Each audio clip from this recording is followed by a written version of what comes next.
chill? Well, I chill out every single time I play any multiplayer game. Mr. Oof 4267.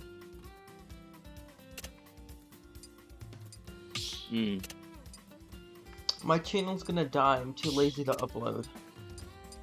I only uploaded one video today. Got it.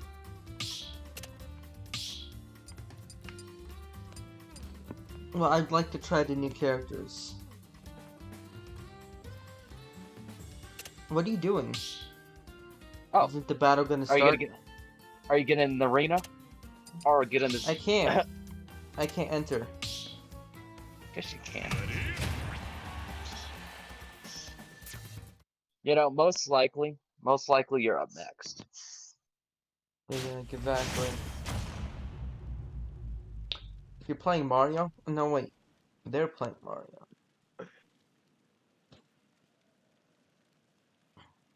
Yeah, the Mario is Why? actually good. This Why Pyra did Mythra. Nintendo add another sword character? 2, 1, go! That's the real question. Nintendo loves sword characters. Well, I'm sick of them. I mean, Pyra's kind of broken. I'm not gonna lie. More broken than Sephiroth was? No, she hits like a truck. Like,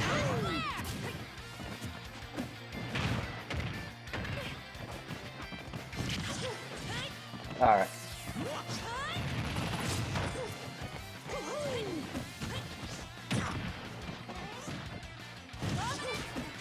Oh no. Mr. Oof.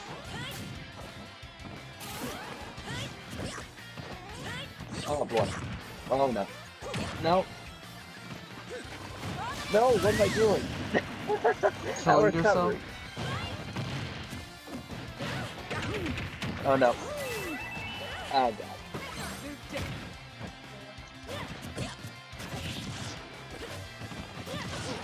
So when's the next Smash character? Alright. Is it the next character gonna be revealed at E3 or something? Probably. Oh, how to screw over a Mario. Hunger Games Edition. Hunger No, Games wait. Edition. Mr. Oof is about to oof you to death. You have more friends than me on the Switch.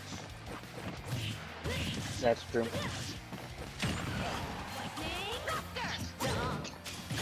Oh yes.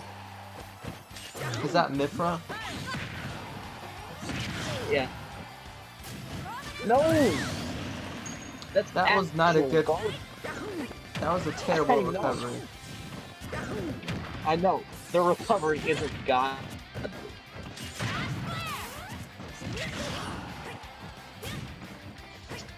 Well, I'm a noob at everything. Oh yeah. Get hit with that forward smash. Was that a encoding error, or did my capture card just die? What part of it? I don't know, maybe my capture card overheated.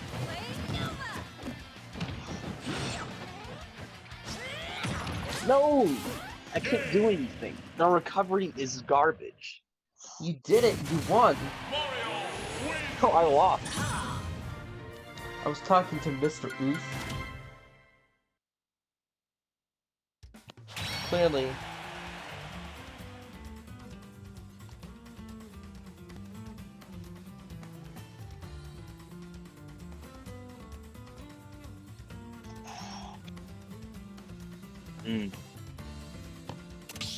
Why do I have to battle Mr. Oof? I literally never played these characters before. And they're playing Mario, the best character that they added recently. The secret DLC fighter. 2, 1, go!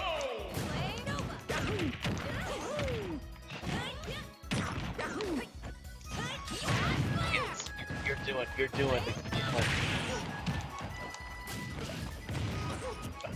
How do I switch? Oh, just like Pokemon Trainer. Down B. Yep.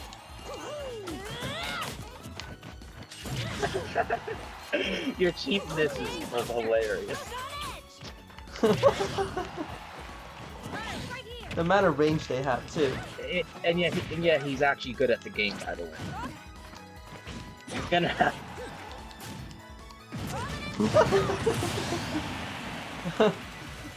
Tyra. Tyra be great. That is a terrible recovery.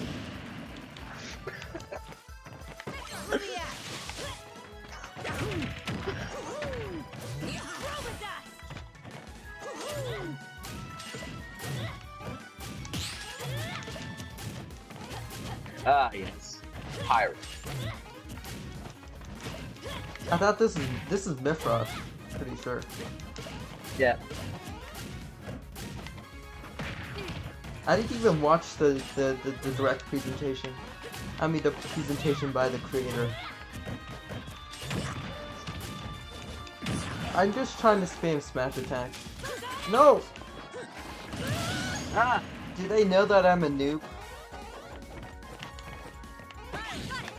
Probably not.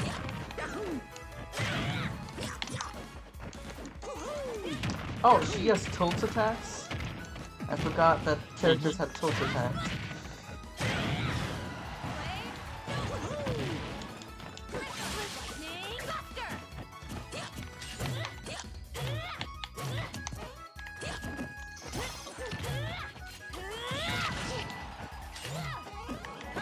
You're gonna have to try a lot harder. Dude, I never played this character.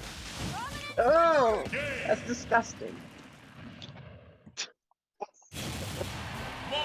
What do you expect me to do?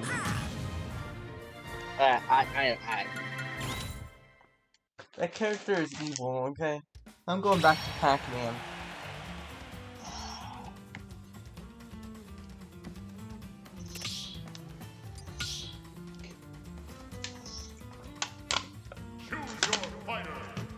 And just an FYI, I do not find Smash a chill game. Oh wait, not Yoshi. I don't play Yoshi anymore. You don't find Smash a chill game? No. Isn't it a competitive game where you kill everyone?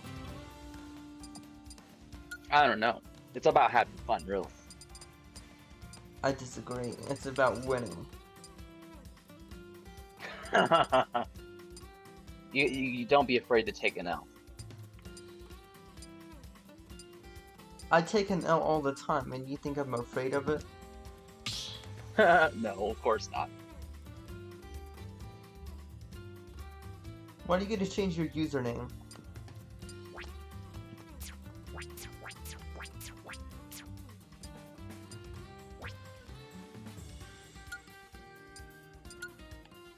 I know you leave the arena open intentionally. Yep. Well, Let's see you what- know, why Let's would see I? what songs I can put on without getting copyrighted. I'm I'm pretty sure Sonic surprised I would. music's not copyrighted. I'm Or at least surprised. most I'm of it. surprised. I'm surprised I would upload speed of like 4.9. I could still host. You only have a 4.9 upload speed?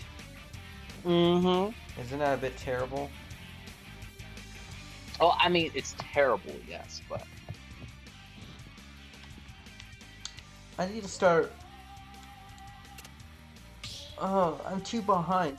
Dude, the problem is I have like 100 videos I need to upload, and I'm too lazy to upload them. And Well, you can only dude, upload alright. like 12 Pick videos your a music. day. pick your music, dude. I did. I picked Night of the Wind. So get back in the reading line, Oh. so you can.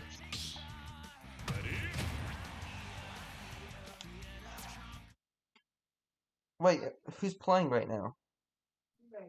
Mr. Oof, but you kind of missed your turn. Oh, what you lost? I forgot. Wait, so you're gonna battle again?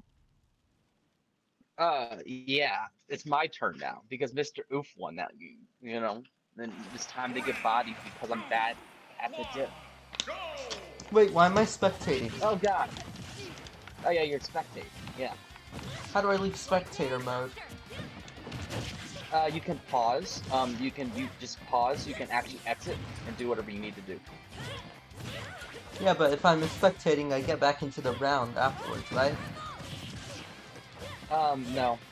Once you leave spectator, you have to wait for the next round to begin. It's kind of dumb.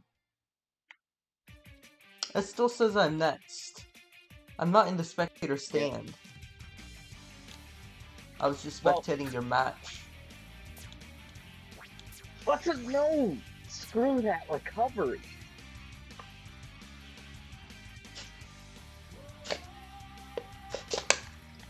Hey, I don't remember picking this stage. Okay, that's actual. Oh yeah, I did. Did you see the dumb crap that happened there? Yep. When is Oh, Nintendo gonna add in the real best DLC character? they're saving the best ones for last. And I guarantee we're getting another Pokemon rep. Why aren't they adding Mayro? Mario is, Mario is like a real super popular character, but everyone knows. Okay. They won't add the Mario. We had a teaser in the Minecraft trailer. We saw the Mario being playable. Why can't they just add Mario to the game? Dude, get in line. You're up. Why do I have to Alright. battle Mr. Oof? Why can't you win? You know what? I Dude. can't battle elite players. I'm probably just gonna die. I mean, it's against Pyramithra. 3, 2, 1. I know. You better start trying harder than you ever played. Because that sword is death.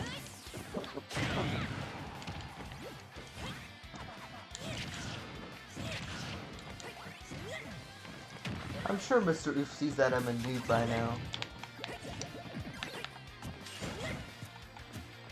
What are you doing? You have as long as you try your best, that's all that matters. For the Pyramithra magic.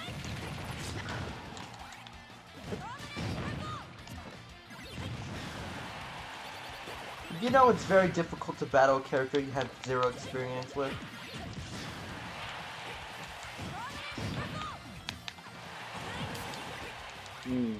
Not wrong.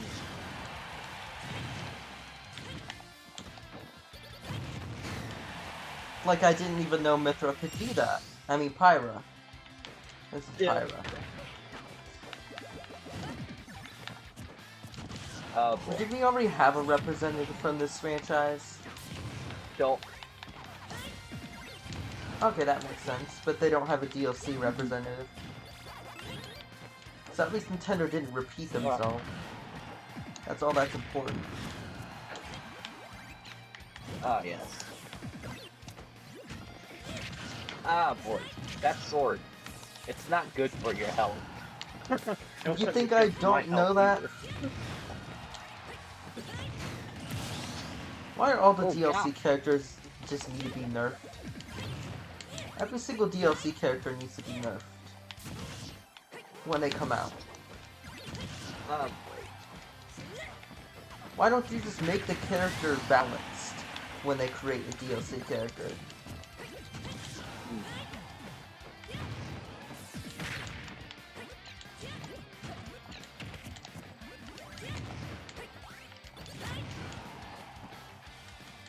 Alright. Why, dude? Oh, you air dodged. Did you get scared? No. You very well know that I barely feel fear. I always Dude, it looked like- instinctively air dodge because I didn't want to get spiked.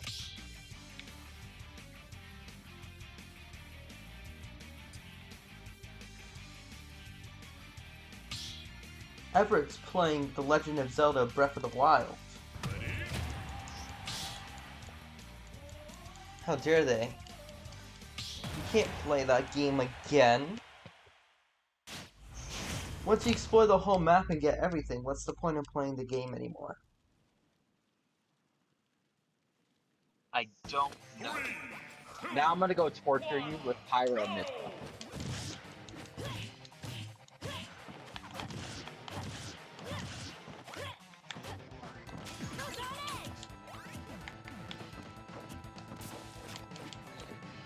Dude, Did you see that? I almost You just got- killed myself. I'm studying you. I'm trying to come up with a strategy, okay? Zero openings detected. oh yes. Okay.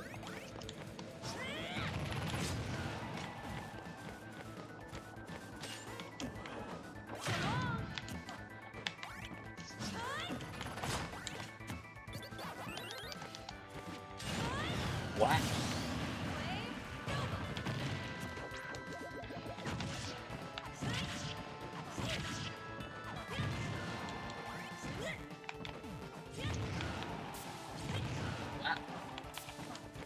I will spam my smash attack and you will die.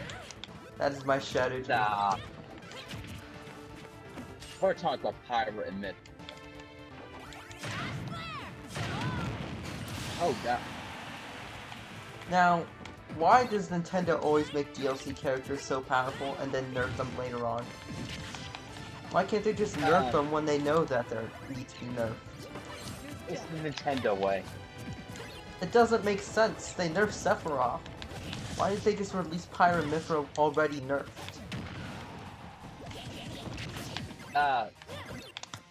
As people play the game, they will see what nerfs need to be made. I mean, it's not like they know all the broken stuff Mithra Pyra can do. Yeah. Yeah, this character needs to be nerfed. That's for sure. It's not that bad. What's their weight class? I think they're mid-weight. They should be changed to a light character.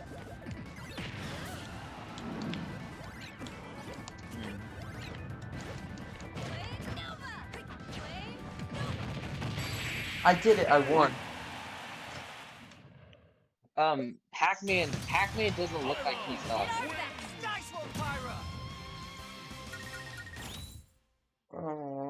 How many more Nintendo characters?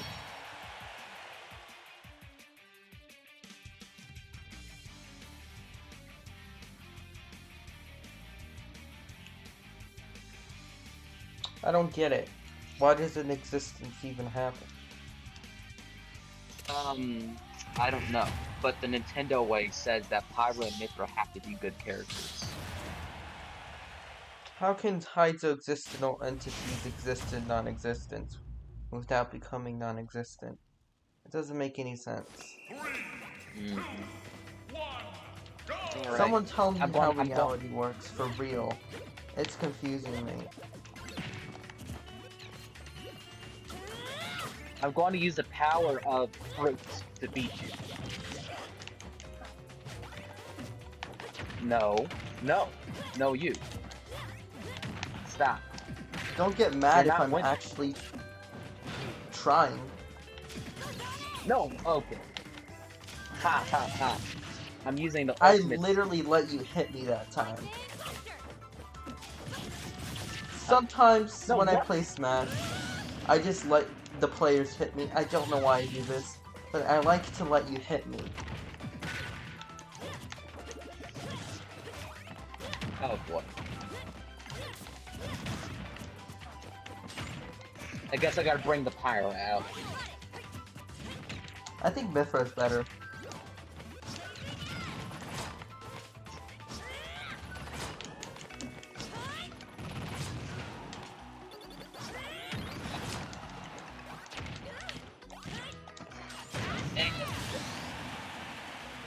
But you're almost dead. And that's all that matters.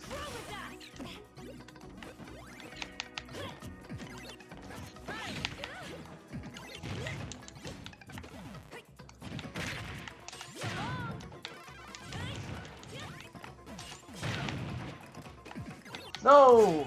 Ah, I missed! My strategy had failed. Like, well, it's going to fail in the heart.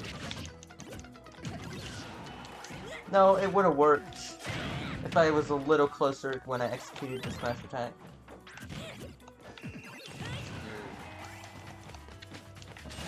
But my second plan worked.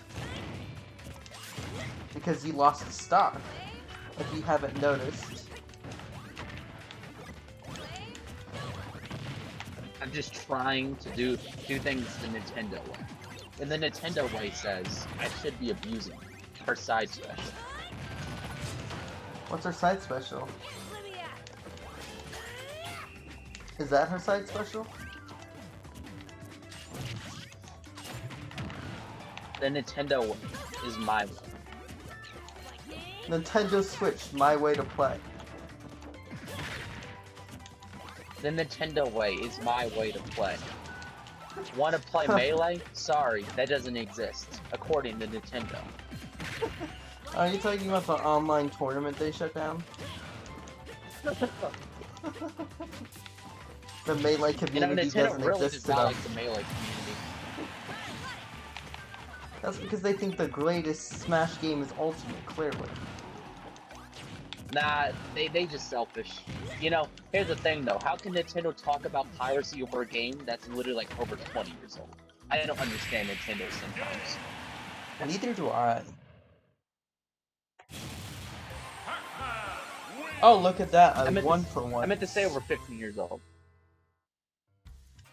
Look what I did, I actually won. See, I told you careful planning and strategy works.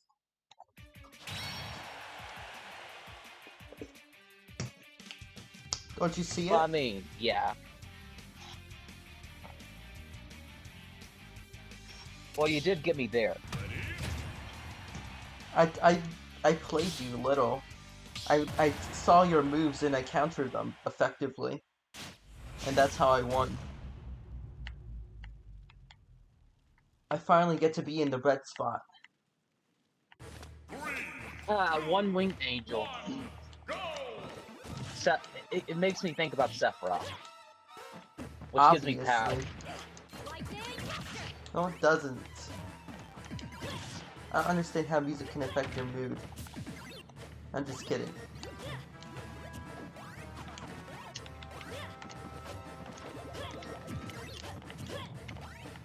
I wasn't ever a big fan of gaming soundtracks. Unless it was Sonic music. But I don't go out of my way to listen to gaming soundtracks.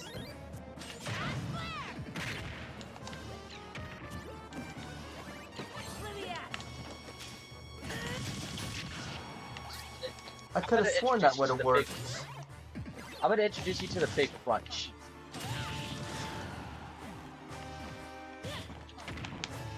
You know what? You want to know? Oh no, what you're Big trying Crunch too hard. You know what happens when you try too hard? I stop trying. Oh great. I guess there's no way I can win. The Big Crunch. I forfeit. You I'm haven't raising seen the the Big white Crunch flag. yet. I'm raising a white flag. You haven't learned about the Big Crunch yet. It's the part where One Winged Angel is playing and I feel instantly motivated. I just like to look at this stage. I don't know. Can you stop me from being motivated? You know what happens when you try, I stop trying. I don't know. My motivation. I must use the power of liquid motivation to win. It's called water.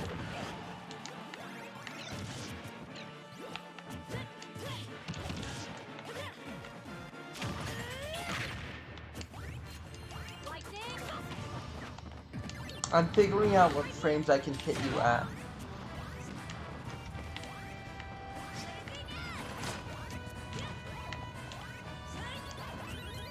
Why did I do that?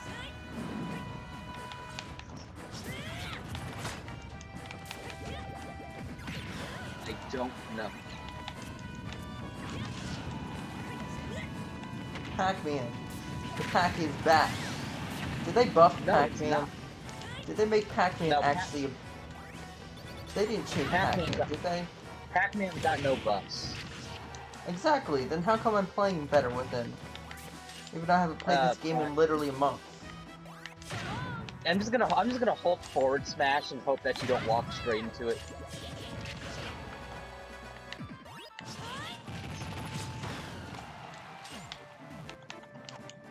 Let's see if you walk straight into it. I'm not going to.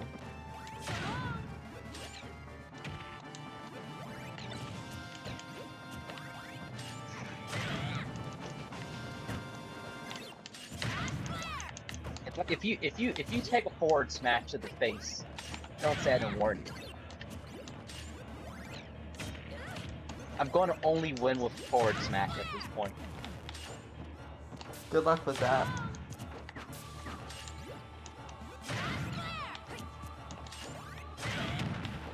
And I win. Find out next time on Why Am I So Suicidal? No, what? Why did I do that? Why did I purposely get hit by the fire hydrant again? You prove my theory. Forward smash is good. No, I didn't. I literally knew you were going to do that, and I jumped, but then I forgot that I should have done the recovery. No, I was trying to double jump, but then I was like, wait a second. How do you double jump again? And then I was thinking about it for like half a second, and then I died.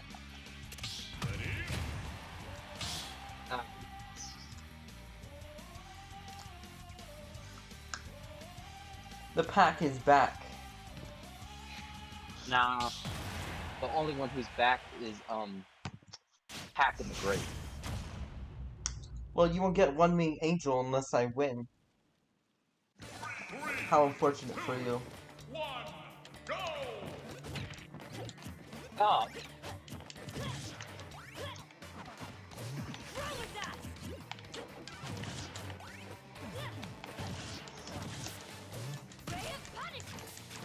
Don't tell me you're actually gonna.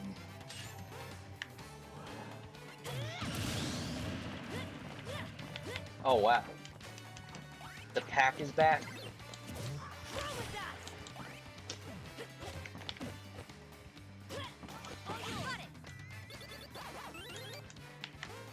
Wait, what? Oh. Okay. You thought I suicide right there? I thought you suicided for a moment. All I did was But go then I wasn't around the paying- arena. That's what I'm gonna do when I don't feel like battling you. And then suicide. Yep. You're definitely a professional at what you do. You're definitely a professional. Say, where did you I get had your to end training? that round. I literally died for no reason. That round doesn't count.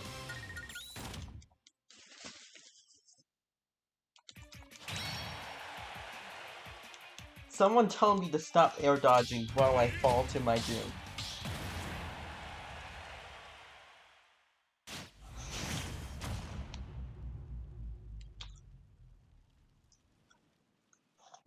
Three, two, one, Oh no. go!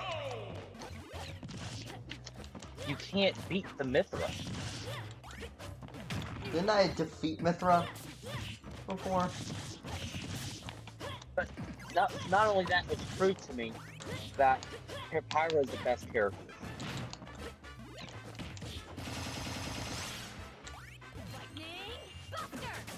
Nintendo's gonna troll us with the next Smash reveal. Or is it going to be Shrek from the Shrek franchise? That's not possible.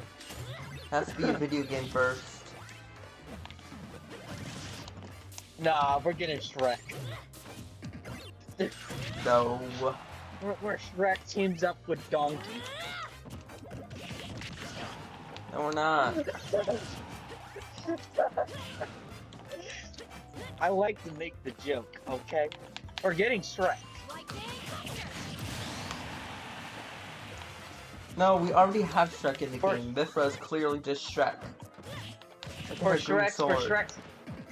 Nah, for Shrek's neutral special, he rides Donkey. Shrek a Wario character?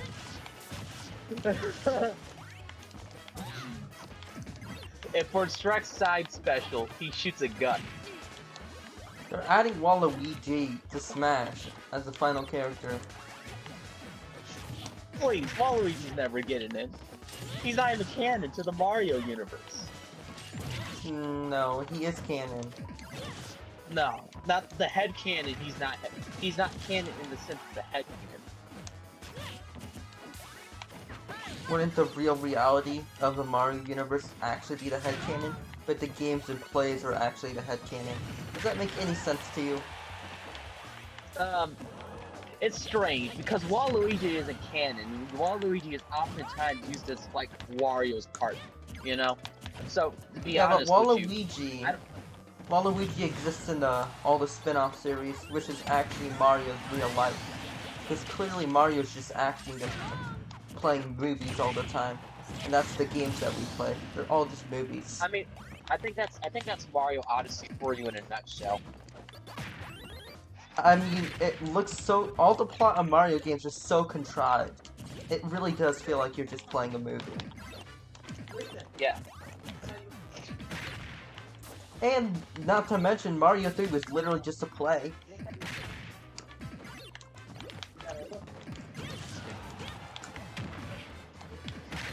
Oh no. Yeah.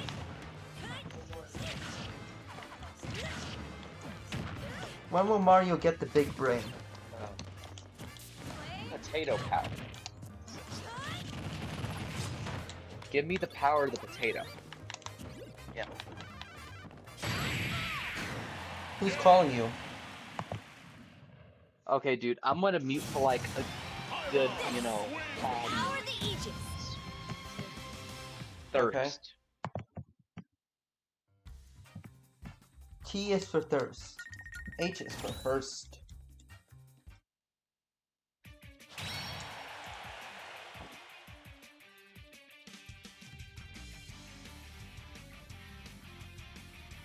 I think I need to fight fire with fire.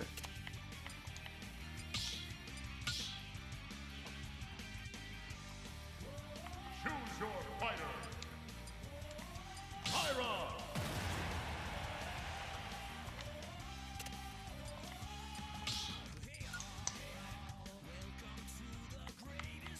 Choose your fighter. Pyra.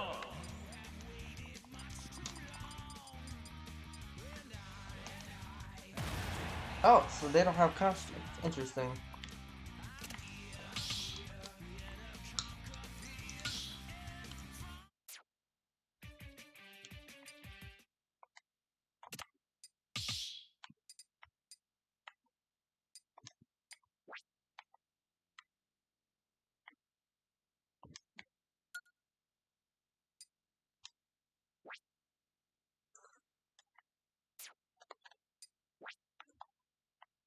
Mr. Oof.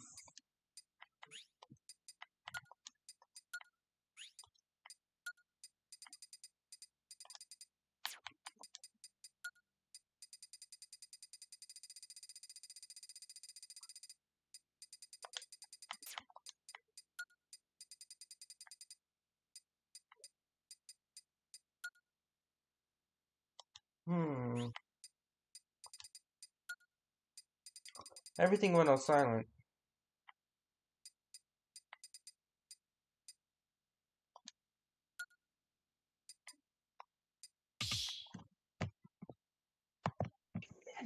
Potato.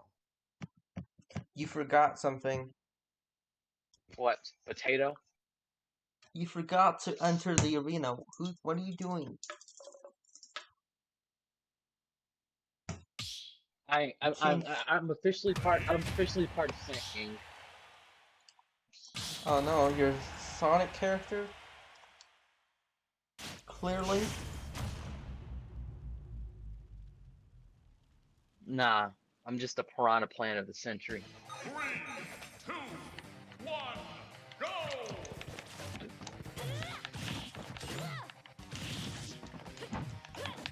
Wait, we already have a Mario DLC character. Well, you know, Piranha Plant's probably the best Mario DLC character.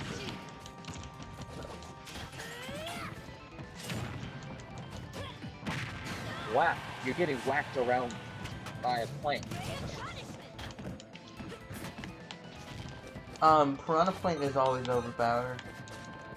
I wouldn't be surprised.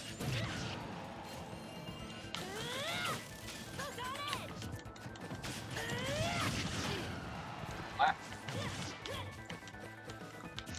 Seems you might need some power. Okay.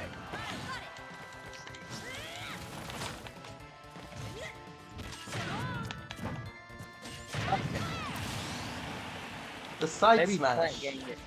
Maybe Plant Gang isn't good for me.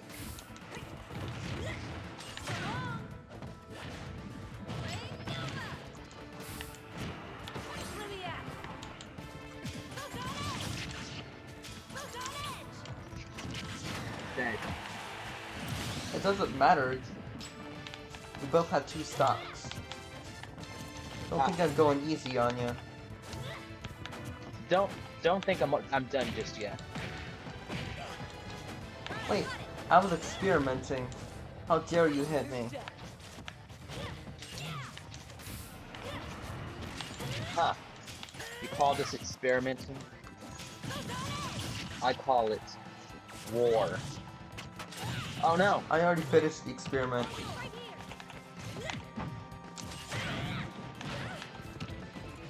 Oh no. God damn. If you stand still for a second, you're dead, basically. You gotta be more careful. Oh, I know.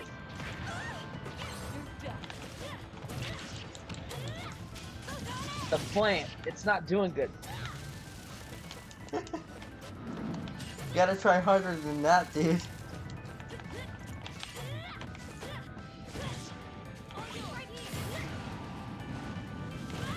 Plant isn't doing good. Got that right. Did you notice whenever I play as a character that has multiple characters in one, I always switch constantly? I mean, it's kind of normal though. Yeah, but you see how I play Pokemon Trainer.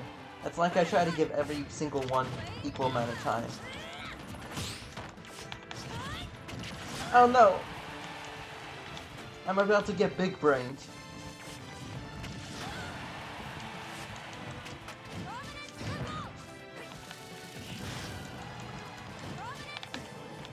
No. Nope. Come on. That smash attack charges way too quickly. What is this? You're using hacks. No. I used my brain for once. Pyro wins.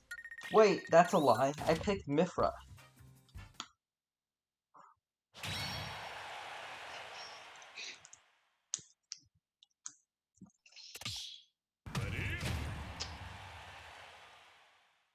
So explain to me why you picked to play as Bob, the Piranha Plant. The next DLC character is Bob the Builder. You're right! Have you noticed all the, did you see the last Smash trailer? I thought I saw Bob the Builder constructing stuff in the background. And some people still think Rayman's gonna make it in Smash. That's disappointing. Rayman will never make it in.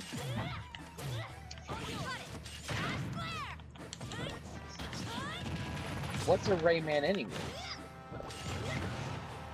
Rayman's a platformer game, I believe. That one I Of course played. I know. That's a dumb question, but still.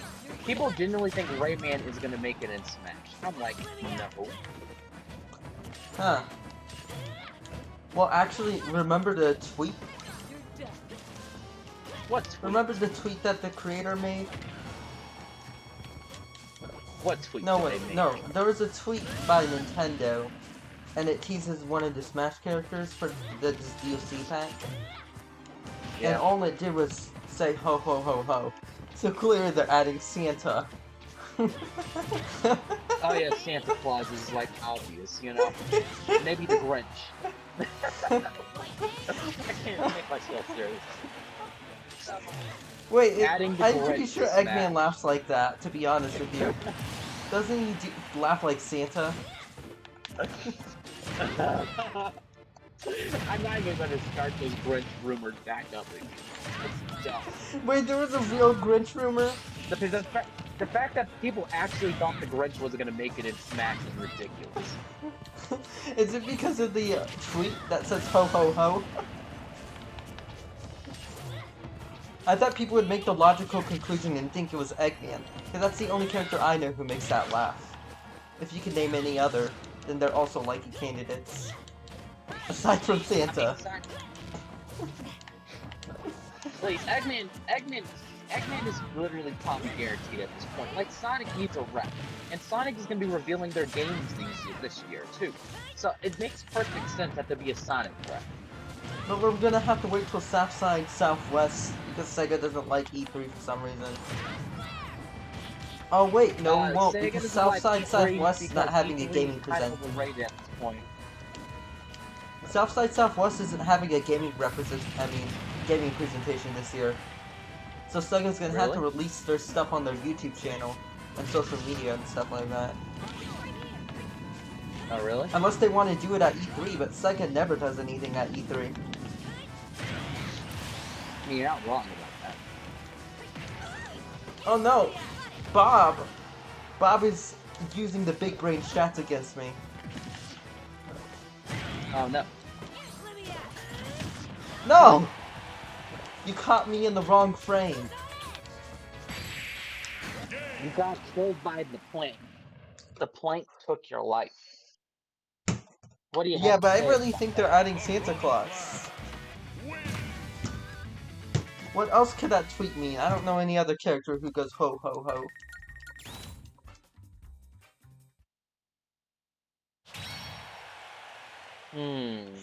If you don't think so, you can sue me. No. It No, has I to be got it. Santa. There's so many things pointing to it. You know? Nah, no. Nah, the next DLC character has to be the local garden snail. 3, 2, Oh, that character would be overpowered. One touch and everyone's insta-killed. You know, that's what I thought first, but you know, the local garden snail has like a conclusive move set that I think works really well. You know? Here's the thing. What kind of snail is it, and where is it from? Because if it doesn't carry that deadly disease, then it's pretty much useless. Well, I mean, you know, it has poison, okay? You know. Now, this snail can shoot lasers from its eyes. It has an insta-kill laser for starters, so, you know. It kind of just kills things on contact. Yeah, but the snail always starts at 300%, so they always die in one hit, no matter what. Yeah, that's the balance how overpowered this character is. You know, the second thing that's also bad about the garden snail is it has a property where it has the lightning property and fire property combined. So not only does every attack stun you for like 5 seconds, but like, you know, you're basically bound to die.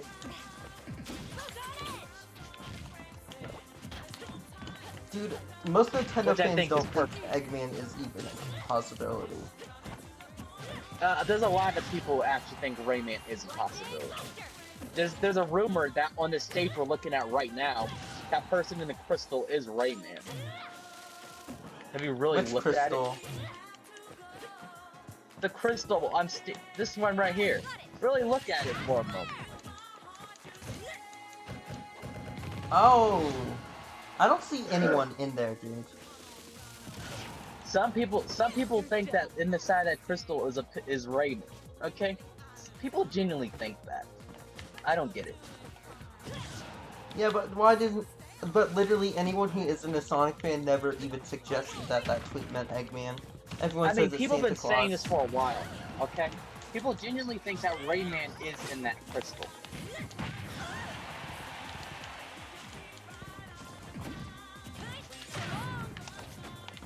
Well, dude, Yeah. so which do you want to be real? Sonic Unlimited or Sonic Rift? Which of these two leaks do you think is true? The hybrid 3D Mania game that has boost for some reason? Or the adventure style game? Which one do you think is real? Those are all leaks. Okay, you can't trust them. Yeah. A runner plan. Win. But But the we already leaks are know leaks, that the dude. Sonic Adventure remakes are guaranteed. But in one possible reality, if the Sonic Adventure remakes come out, then the new Sonic Adventure type game doesn't come out. We get one or the other. And if the Sonic Adventure remakes come out, in that possibility of that universe, then we get Sonic Rift. Ready? We're probably gonna get Sonic Labyrinth. Sonic Labyrinth 2? Oh, yes. Here's the story. Dr. Eggman figured out Sonic's true power. It takes away Sonic's shoes. You play the entire game in 3D, but you're too slow. And it's Imagine completely the stage puzzle being based. 4 minutes long. Each stage is 10 minutes long.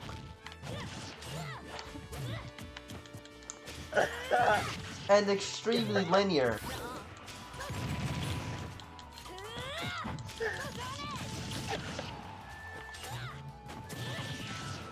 Oh, let's not forget all the Kaizo jumps. Yep, Sega's making a fan game for us. Sonic Rift 2. I mean, Sonic Labyrinth 2. You know, we need Sonic 3D Blast too. What? I like that game. Too bad Sega never made a sequel to it. They probably won't because Adventure is basically Sonic 3D Blast. Sonic 3D Blast was a unique idea, okay? Yeah, I but like to Sonic think 3D Blast got ruined once they put it on the Saturn. how so? Because the Sega Genesis version's superior. How's it superior? The Dreamcast Better was music. technologically superior. How'd they mess up the music? The music in the Saturn version is trash. How? They changed the music. Why? Have you listened to it? Have you listened to the Saturn soundtrack of 3D Blast? Oh. I'll probably have to listen to the soundtrack later.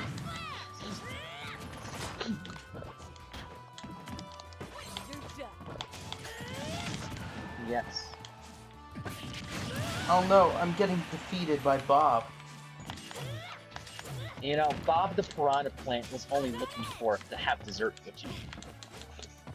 But he crushed his day, so now he's out for revenge. Who owns Rayman? What company owns Rayman?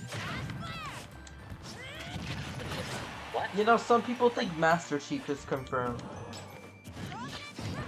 We already have 2 Microsoft reps. No. No, yeah, we already have 2 Microsoft reps. Steve and Banjo. Those are previously not owned by Microsoft.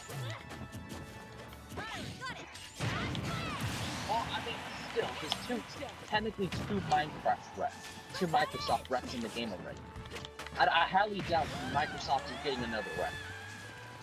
Game. You know who needs a rep? Sonic. Has Sonic even had any DLC reps yet? Runner plan. No. Win. And I'm telling you, Dr. Eggman seems almost guaranteed with that tweet. I don't know any other character who laughs like that, except for Santa. Everyone if you can name knows. a character, Well, here's the thing though. Eggman is a really popular character. Basically, a lot of people have been wanting Eggman. And if they don't put Eggman in, well, to be honest with you, Eggman's probably going to be a spammy character who uses a bunch of projectiles that people are going to hate. But the Nintendo way says put a lot of sword characters than put a range character. It'd be I cool mean, if is my Eggman had logic his wrong? neck. 2, 1, go! That I trust in the Nintendo way. The real question. So, dude, which way do you think Sega wants to take this for Sonic franchise? Clearly giving one of two directions. Make more adventure-type games? Or Nah, could trust try me, to they make made something Sonic- entirely new? Here's why I don't want Sonic Adventure 3. I feel like Adventure 1 and 2 are good enough on their own, for starters. And 2, if And they did make Sega Adventure already 3, said multiple feel times that they don't want to go back to the adventure era. But literally, you've seen the Well- teaser posters for the 35th anniversary. They literally have Adventure Sonic front and center. So maybe they're being hypocritical. Well, here's my thing with the idea of Adventure 3. It's obvious that no matter what, you cannot please the fans. We literally so, had Adventure if you- 3 already. And here's the thing with pleasing the fans, right? Sega has doing nothing but fan service, useless fan service for a long time now. So if you rationally think about it, if Adventure 3 came out, I don't even think the Adventure fans would be happy with it because they would find so many ways to complain about it. Oh, it doesn't feel like the original Adventure games. Oh, the story is horrible. Oh, stuff. Fans always find something to complain about. I honestly think that the Adventure remakes are guaranteed. Yeah, but we're definitely not getting. And I Sonic think they're Adventure going 3 for a updated. new model for the next Sonic game. They're probably revisiting. They're probably making like a hybrid formula game. A more 3D based game with less 2D sections. Because Sega also said that they don't know what to do with the boost model anymore. They said they used most of their ideas. So it's most likely not going to be a boost game either. So why don't I'm they pretty sure just copy They're going to Sonic try Colors? something completely new. I think that Sonic Colors and Sonic Unleashed undisputably had the best boost mechanics.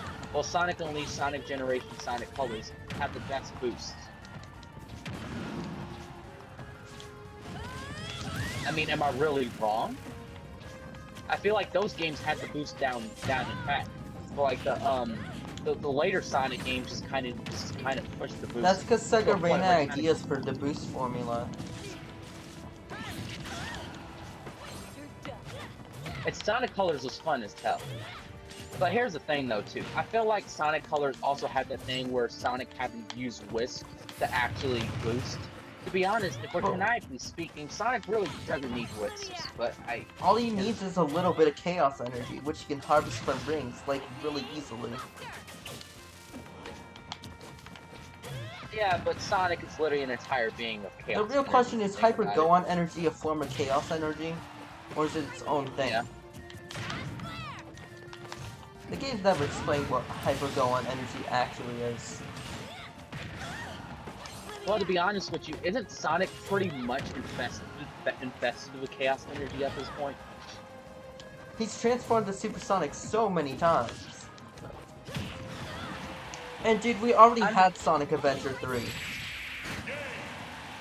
If you're gonna say Sonic Unleashed is technically Sonic Adventure 3, it's not technically Sonic Adventure 3 because it's not named Sonic Adventure 3. It was meant to be Sonic Adventure 3. It's You know, literally I called don't even Sonic World Adventure.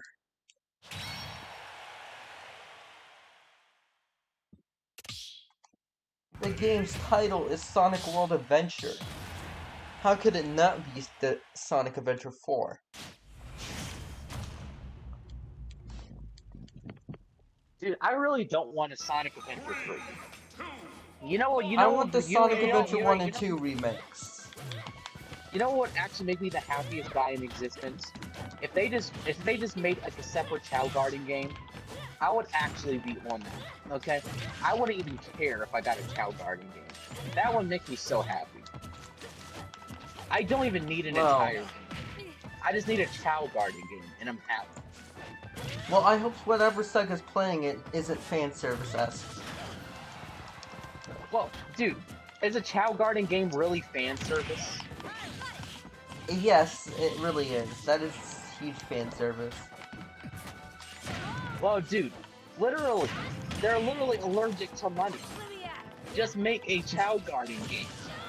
Literally, Nintendo people is. will I buy mean, it. Sega's not allergic to money. Li- Have you even seen the history of this company? Sega of Japan always screws this company over. Over and over again. Literally, if Sega just made a Chow Garden game, they would make so many money. They would make so much money. We all know that. Have you looked at the history of Sega? Sega is one of the most sloppy run companies in existence. Okay, they failed so many times when they really shouldn't have. Because Sega of Japan is all like, you should do this, it will definitely help us. I mean, Sega had so many opportunities to work with PlayStation. They could have gone on with the first Xbox, but then they denied it, and then the console failed, and now they're only third-party developers. Well, I mean, here's the thing though, if they actually started giving games that that they know people will buy, then, They made you Persona, know, didn't they? well, They know people will buy Persona. well, technically Atlas made Persona, but, and, if you really think about it, in Sega Japan, the biggest franchises are probably Persona. Well, Persona is technically a spin-off franchise of Shin Megami Tensei, but for some reason, Persona is more popular than the Shin Megami Tensei. It's kind of weird. It's just like the stronger than you thing. Yeah. I'm still mad about Think that. so? I have no idea. I don't get it. How could the original be less popular than the actual thing?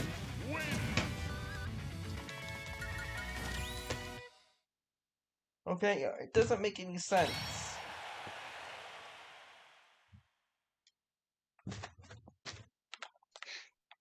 I have an idea. Let's play random. All right, let's do that. And also, dude, here's the thing that gets me with Shin Megami Tensei and Persona. This is the backwards logic. Sorry, this is the backwards logic I often just don't understand. How can a Yeah. person? So, if Persona is technically a Shin Megami Tensei game. It's just a spin-off of Shin Megami Tensei. Shin Megami Tensei is the mainline franchise, yet it's less popular than Persona. How does this make any sense? Well, all the Warriors games, Hyrule Warriors, are more popular than the actual Warriors games. That's another example. Have you played a Warriors game? I didn't even know Warriors game existed, but I realized that Hyrule Warriors is a spin-off franchise of the Warriors games. That's a fair point. I think Warriors 9 is coming out this year. Wasn't that at the Direct? To be honest, it just be like that sometimes, dude. Like, dude, when a spin-off franchise becomes more popular than the mainline one, it really says a lot, you know? Well, at least that didn't happen with Sonic Boom. Imagine that. That dystopian Like- reality scares me. Like, I'm just gonna, dude, I'm gonna describe the plots of every single Persona game right now in a nutshell. Persona 1. No! Persona... I actually wanted to play Persona eventually. well, It depends. I'm just gonna describe I'm just gonna describe the plot of the Persona games you really can't play anymore, really, because they're on a PSP, and unless you're on a PSP emulator, you can't really enjoy it. So first one was Innocent Sin. Basically, it was a girl basically created a world that people get trapped in, yada yada yada yada yada, something like that. You know, free her, destroy the world. You know, Persona is all about shadows and distortions and shit like that. And the soul. Shadows That's are basically boring. Persona 1. I know. Persona I don't 2 like is any basically... story that's light versus dark. It's too contrived. Persona 2 is basically the same concept, just with a different premise this time around. Persona 3 is basically... Actually, I'm gonna be honest with you. The main character of Persona 3 is probably the most overpowered one. I thought Robin was the main character. But I don't... But to be honest with you, I don't even know if you have the means to play Persona 3. But basically, the plot is there's basically something called the Dark Hour. The Dark Hour is an hour in the real world in which, you know, shadows kind of come to life and, you know, kind of wreak havoc. And only select people can actually, you know, be active during the Dark Hour because logic. And personas are actually brought out by scaring yourself, basically pushing yourself to the point where you think you're gonna die. Which is why the actual means of actually summoning persona is an evoker. It literally looks like a gun that you point to your head.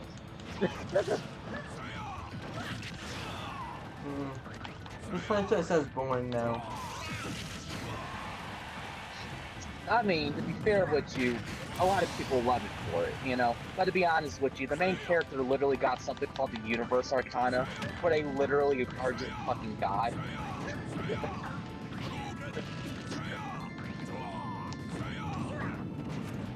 Literally too OP. Persona 4 is basically a murder mystery. It's basically murder mystery, but in a TV world.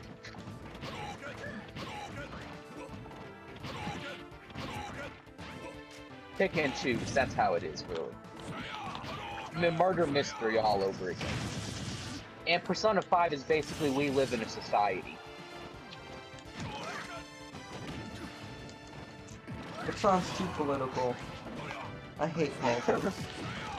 Well, it's not a political... Well, I mean, there's some politics to an extent, but I don't know. The game is basically about freeing... It's about literally freeing people, freeing people's hearts, and evoking change.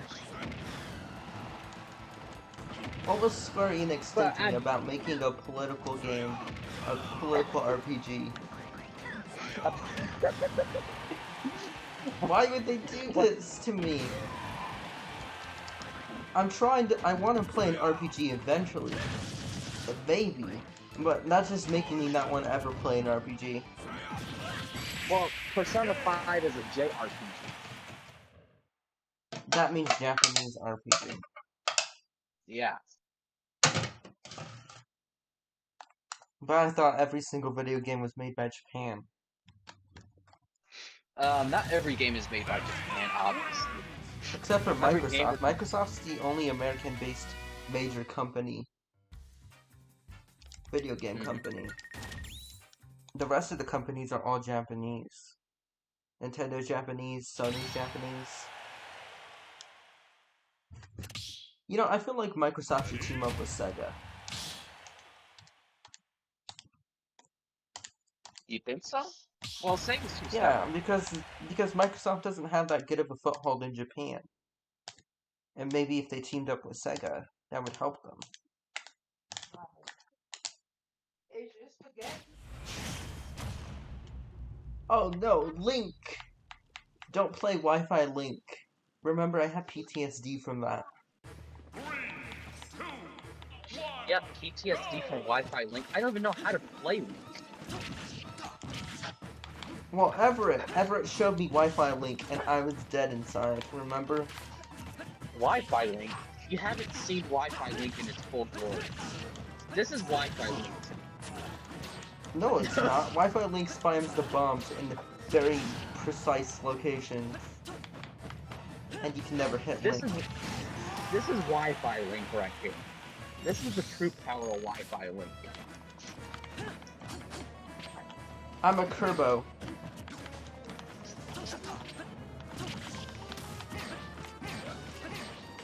Do you see me spamming?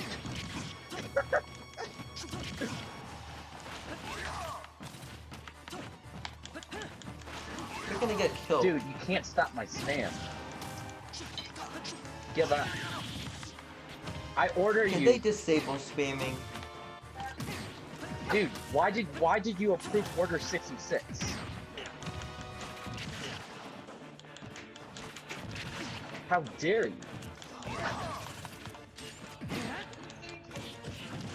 you? You think Order 66 is good? What is that? Star Wars reference. Never heard, I mean, never seen those movies.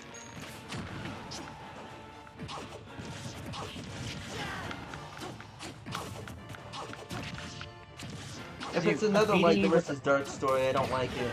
You know I don't like stuff that's light versus dark. Light versus dark, to be honest with you, the trope of light versus dark can actually be pretty entertaining.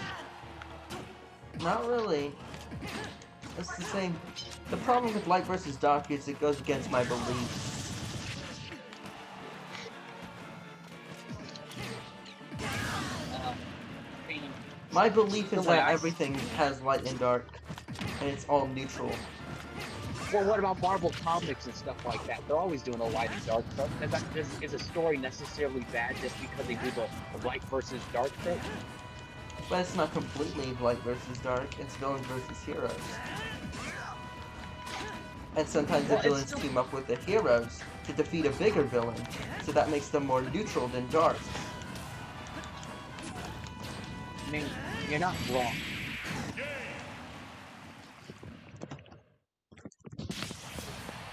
And I don't think Venom is a villain. Venom clearly isn't a villain. Just really hates Spider-Man. I mean, Venom is an anti-hero. The only reason Venom hates Spider-Man is because Venom is literally jealous that Spider-Man gave them up. Venom literally thought that Spider-Man was the perfect original person. So that's why whenever they see Spider-Man, they just go all AWOL and stuff. Clearly he was meant for Brock. To be fair, Spider-Man was still Venom's first host, and Venom literally got jealous when Spider-Man rejected them. Oh, Well, I'm sorry I'm about pretty that. sure if you had some random entity taking over your life, you'd probably want to get rid of it.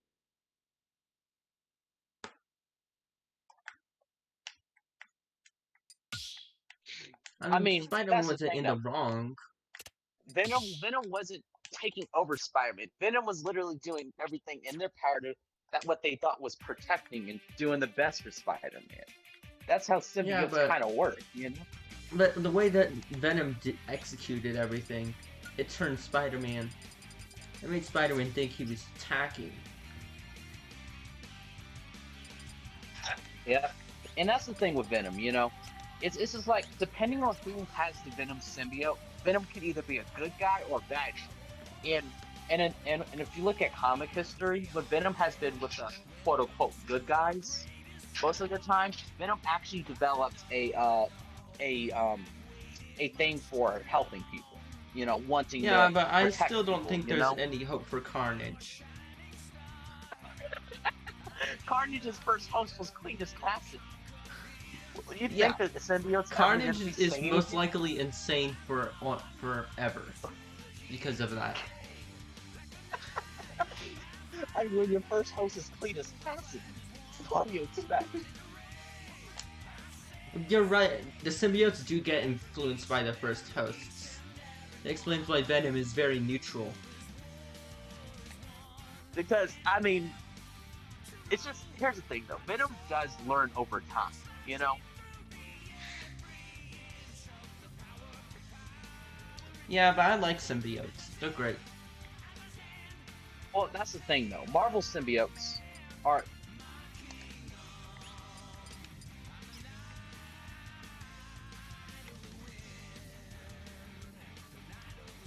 But I feel like there's too many characters in the Marvel universe. Well, here's the thing though, here's my perspective on symbiotes. There's so many symbiotes in Marvel Comics that I can say that Venom is still the most iconic, though Carnage is still the offspring of Venom. Then Toxin is the offspring of Carnage and Venom, but Toxin gets killed off usually in almost every single comic line that exists. Because I'm like, they don't give Toxin much love. And you gotta But the way I remember, like it, you gotta Yeah. remember when all the symbiote kids combine into one. That's the fun one. That's the fun comic. you're not wrong.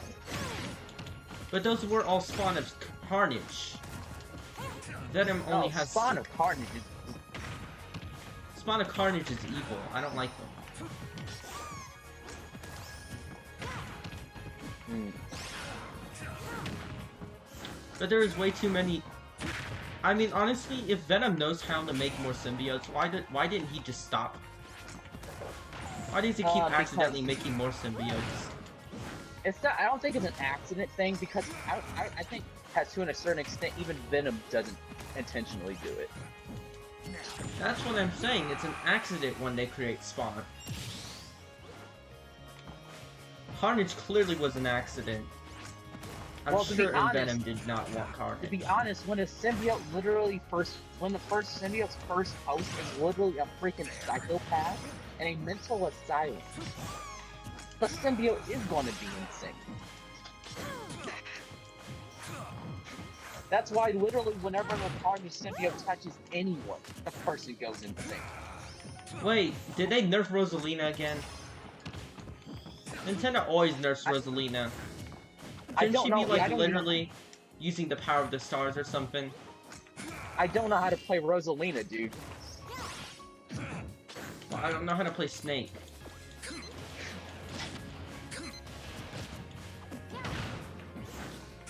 That was a saying, though. You know, Carnage. To be honest with you, Peter Parker, Spider-Man, Peter Parker has had contact with Venom, Carnage. You know, Venom and Carnage have mixed together before. You know, Gwen Stacy. You know, Gwen has his tendency to be. Gwen has his tendency to have contact with Carnage. Whenever Gwen gets Carnage, she always goes by the Carnage Queen, which is a pretty cool storyline. I'm bored now. Yeah. Okay, sorry. I think that the next Smash character is clearly just Luma. Luma without Rosalina. Ah, that's a pretty low tier here. Though, the next confirmed DLC Smash character is gonna be... I'm trying to think. Oh, I know. It's gonna be Waddle Dee.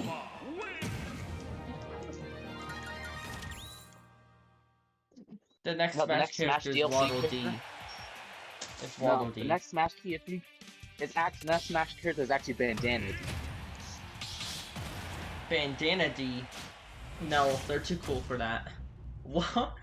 What are the chances of us both getting the same character? I don't know. Oh, I hate this character. This character is pure evil. I don't. You seriously think Nintendo? You seriously think Nintendo thinks that Bandana D is too cool to actually put in Smash? I think Bandana D would be cool. They should add Galactonite. Galactonite is apparently very powerful, according to the Kirby lore. No, they need to add Zero too. No. They should add Dark Matter. What's wrong with adding Zero too? No, I have a better idea. The next rep should be Marks. Marks is literally a boss already.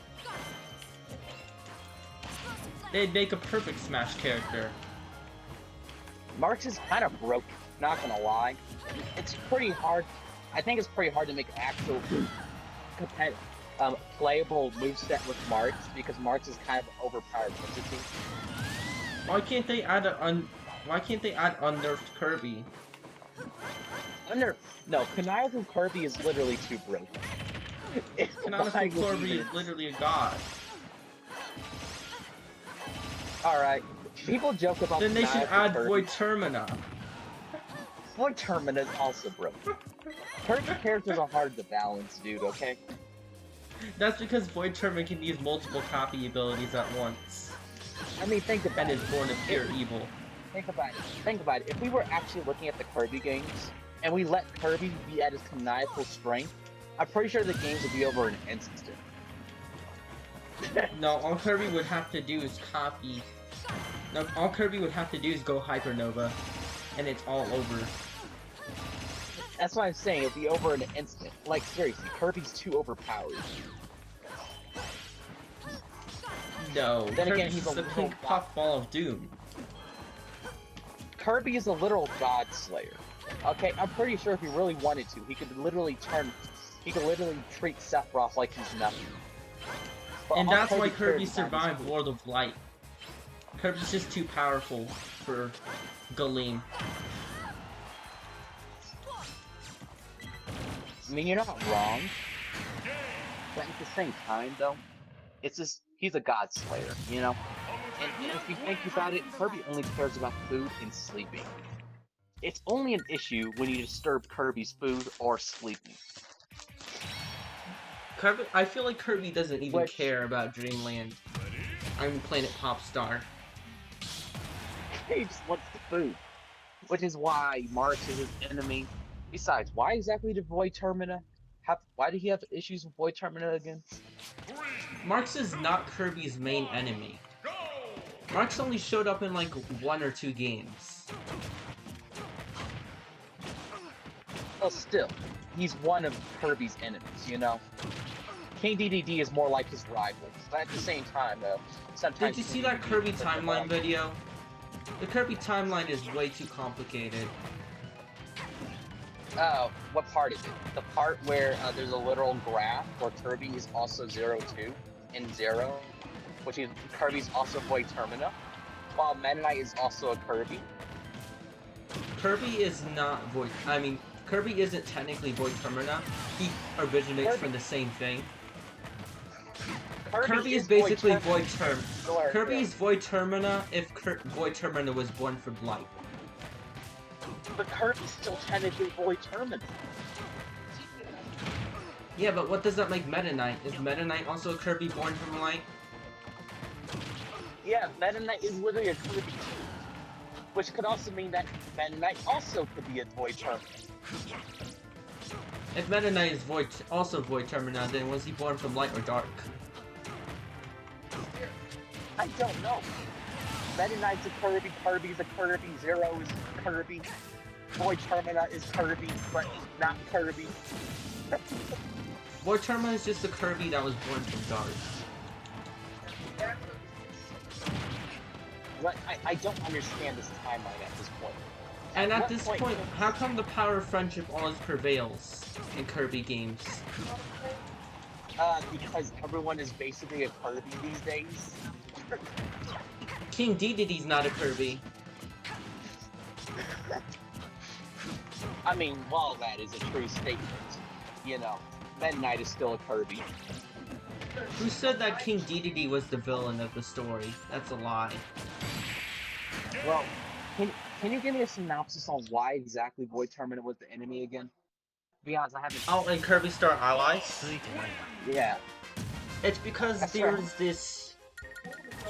Oh, okay. I watched a timeline video for Kirby Star Allies. It takes place at the end of the timeline, obviously. And essentially there's this cult who wants to bring back Void Termina via the Java Hearts. Java Hearts or whatever. Yeah. And the reason why they want to do this Go! Oh, is I got my name. because... No, that's not your main. You're the wrong kind of Robin Robin. Alright. This isn't my preferred alt.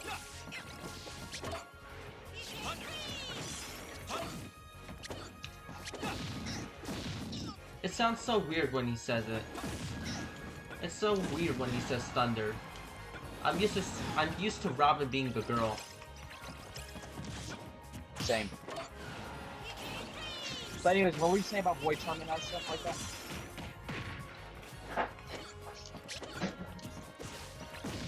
To be honest, when I saw that entire graph of the Kirby timeline, I thought, who made this mess? I was looking at this Kirby entire Star graph Allies. Kirby Star Allies takes place after Kirby 64. No, it's a continuation of the story of Kirby 64. Because guess what? Void Termina is actually the one who sent Dark Matter. So Void Termina was going to be the ultimate villain in the end anyways. Which means, what's the next Kirby game? Who's gonna be the villain? Is it Kirby? Again? Just a new version of him? That's all it's come to these days. Every I time you feel like see a new villain, Morpho-Knight is not canon. Morpho-Knight's technically not canon, but what if they made Morpho-Knight canon? I think Kirby would be screwed because Morpho-Knight is overpowered. to be honest with you, Kirby is Kirby. Boy, Terminal is Kirby. Kirby is Kirby is Kirby is Kirby. Meta Knight is Kirby. More Kirby. Yeah, but Kirby, Morpho-Knight is a Kirby. Kirby too. But also has the power of the Celestial Butterfly. But it's still Kirby. Dude, if you want more Kirby lore, read the pause screens. The pause screens give you so much Kirby lore. You ever Dude, pause the it's game and still just Kirby. read what those texts say? Dude, they're still all Kirby. Zero 2 is Kirby. Boy Terminal is Kirby. Kirby is Kirby. Meta Knight is Kirby. More Kirby. Is Dark Matter Rare- Kirby? You know, if it has a Kirby face, it's Kirby. I'm not sure. I haven't played a game with Dark Matter in it. Maybe Dark Matter is Kirby, but the Squeak Squad's definitely not Kirby. How many times am I gonna say Kirby? I wouldn't be surprised if if the next Kirby game reveals that the universe is a giant Kirby. I mean, at this point, why can't Meta Knight just call himself Kirby? I question why Meta Knight doesn't use copy abilities. Well, I mean, he's just as powerful as Kirby, yet he always loses to Kirby. But Meta Knight's Doesn't make not a any- villain, per se. But doesn't think about it, does this make any sense? If Meta Knight is a Kirby, how come he's not as powerful as Kirby? If they're literally the same. Maybe there's different variations of Kirby. Maybe there's only 2 true Kirbys.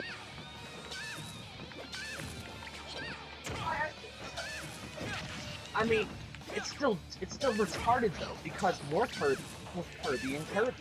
But Meta Knight should be equally as powerful as Kirby. But I'm Well, saying, after dude, all, if you ever Kirby- play a Meta Knight Kirby is- game, read the pause screens. It'll give you more lore than you think.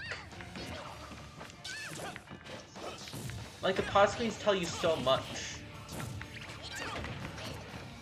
I mean, Like, did you know that Queen Sectonia was actually corrupted? And not actually a villain in the start of the game?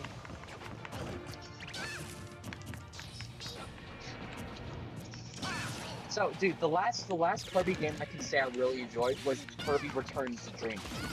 That's still one of my top 10 favorite Kirby games.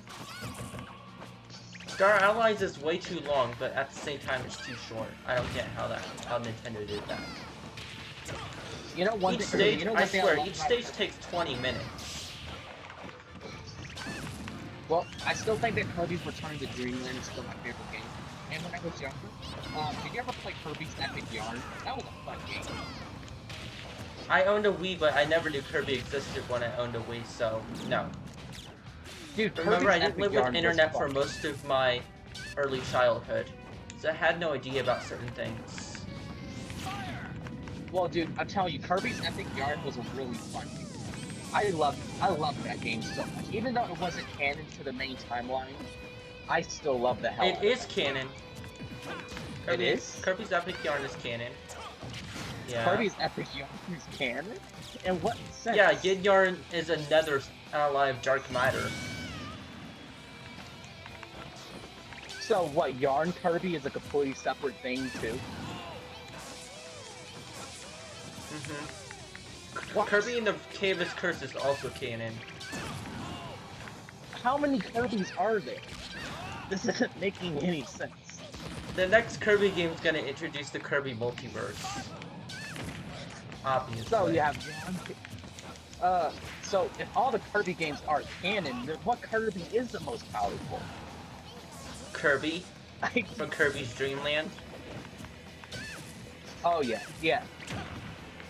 Then obviously that Kirby is OP. To be honest with you, That's the Kirby same with the Kirby in Star- Star Allies.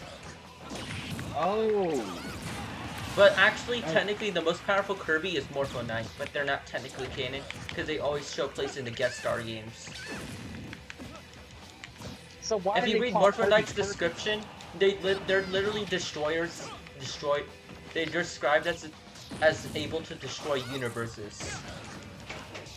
But Kirby can literally swallow whole universes.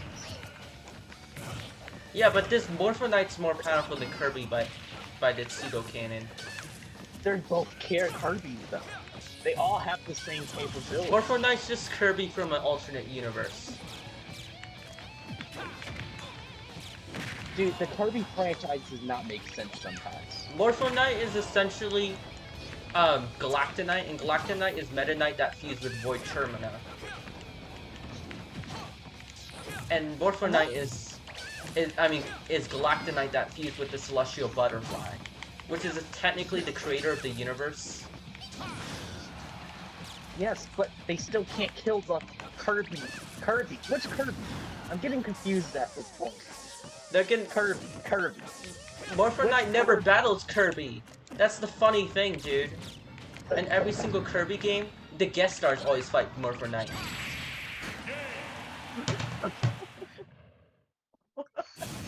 Is there like some issue where if a Kirby fights a Kirby, then the other Kirby is bound to get terminated?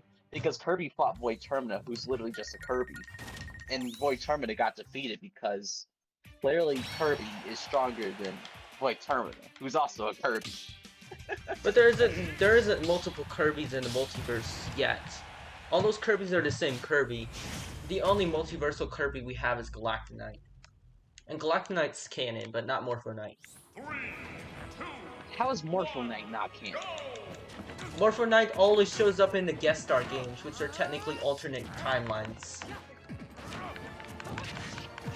Oh, yeah, And the so Battle Galactus- Arena games don't count as a part of the main story either.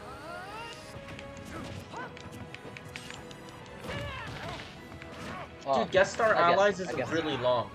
You basically have to play through the entire game like over 50 or 60 times, because you can play as every single enemy in the game, and you can play as every single guest star in the game.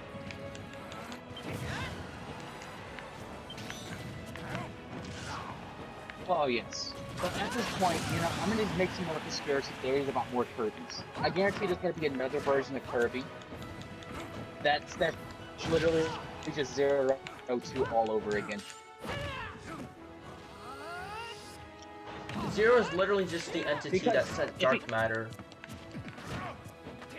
No, Why if do you think technically Zero's so think about it, special? though- Well, I think Zero is kind of special because Zero is literally Kirby if he ever gets defeated.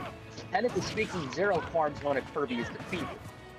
So if you think about it, if you defeat one Kirby, a Kirby's always going to come back as Zero, and eventually become 02.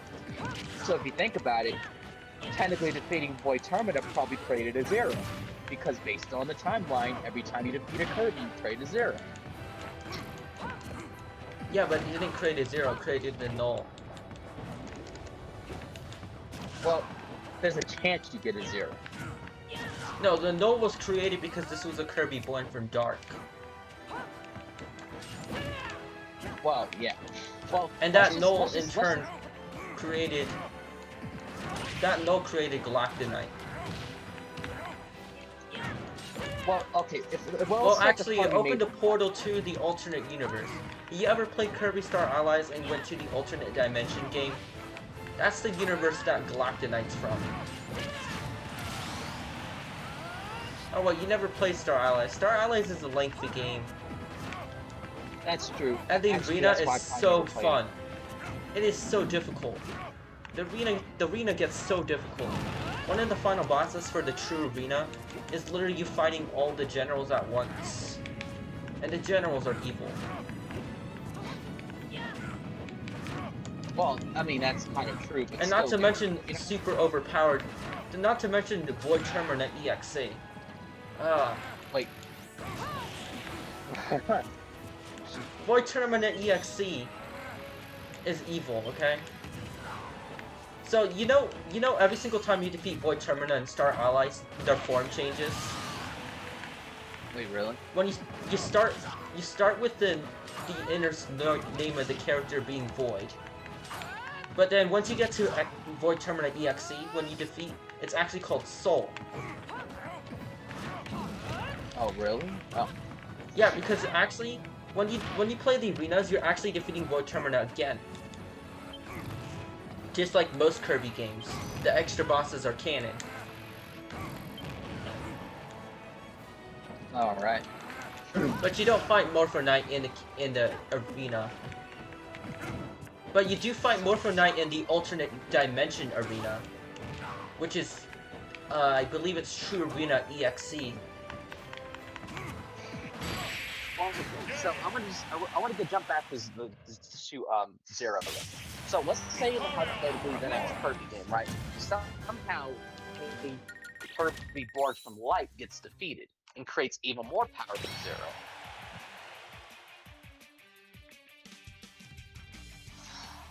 Well, if Morpho Because- Knight was canon, Morpho Knight would take the cake as most powerful.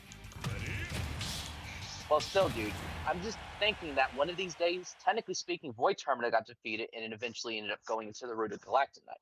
But let's just say a light Kirby gets defeated. Or let's say Meta Knight gets completely defeated, right? Technically, because I'm not sure if technically he seems like a Kirby born from light. So for the most part, what if Meta Knight got killed completely?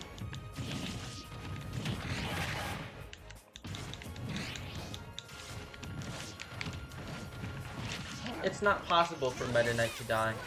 Meta Knight's too cool. What was that? Why don't you like Squirtle? Squirtle doesn't even hurt you. Well, I'm just trying to hypothesize. Like, let's say there's a situation where Meta Knight dies in a Kirby game, right? Technically speaking, because I think he's a Kirby born from light, he's bound to become a Zero. And don't you think that another Zero would be problematic?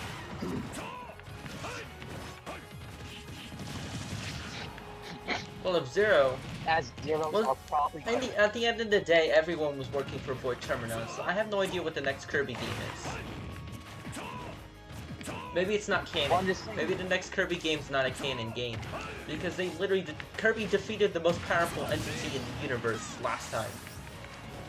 Well, technically speaking, Zeros are just as powerful.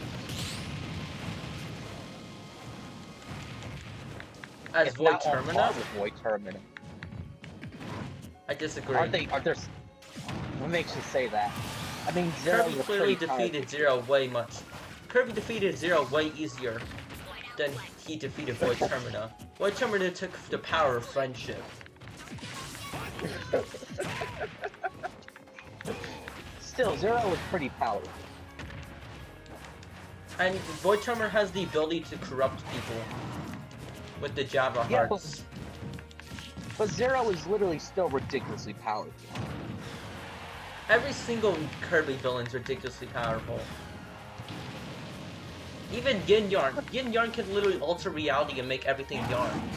Okay? You don't take Yin Yarn that seriously. But Yin Yarn literally changed Kirby's universe into yarn. Okay, you're not wrong about that. But still, Zero needs more love, okay?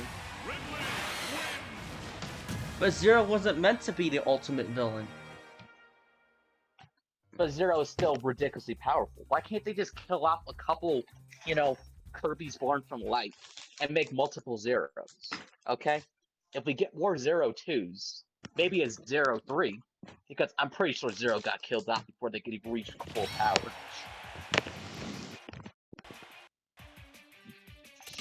Because Zero. Zero's the one who was working for Dark Matter.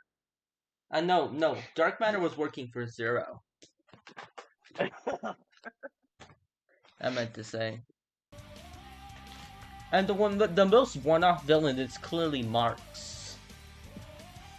Well, Marx is... I'd say Marx is more neutral, because obviously Marx doesn't fight Kirby because he wants to fight Kirby. They fight over food. Exactly. That means Marx must be a Kirby. But Marx isn't a Kirby. Do all Kirbys have the same goal? To get food? What if Void Termina just wanted to eat the entire universe? Because they were hungry. That wouldn't be a bad side theory, because to be honest with you, but you never see Meta Knight. Sorry, dude, my Pro Controller is about to die, and I can't find the wire. I'm looking for it. But dude, here's the funny thing though. How come we never see Meta Knight eat? If he's also a Kirby. Because maybe Meta Knight cursed I put a mask on himself so he doesn't have to eat. Because have we ever seen Kirby starve? The real question is, do Kirbys even need to eat? If we're talking about Kirby, like Kirby, the normal Kirby that we see, then technically speaking, if you think about it, technically speaking, Marks and Kirby, well, Marks isn't a Kirby, although I'm getting confusing myself.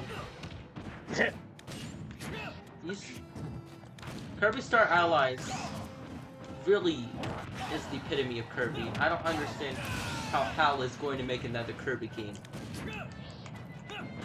There's too many Kirbys. Which Kirby? I keep confusing myself. Just call them a literally Kirby just Kirby species. They're all Kirbys though. They're all part of the same species. They're not technically Kirby themselves. It's a different species. I mean, the same species as Kirby. They don't have recovery. Are you serious? Here's my thing. So here's the way I'm kind of viewing the Kirby dilemma. So we have main Kirby, then we have Galactic Knight, who's also better Kirby. Then we have Meta Knight, who's cooler Kirby.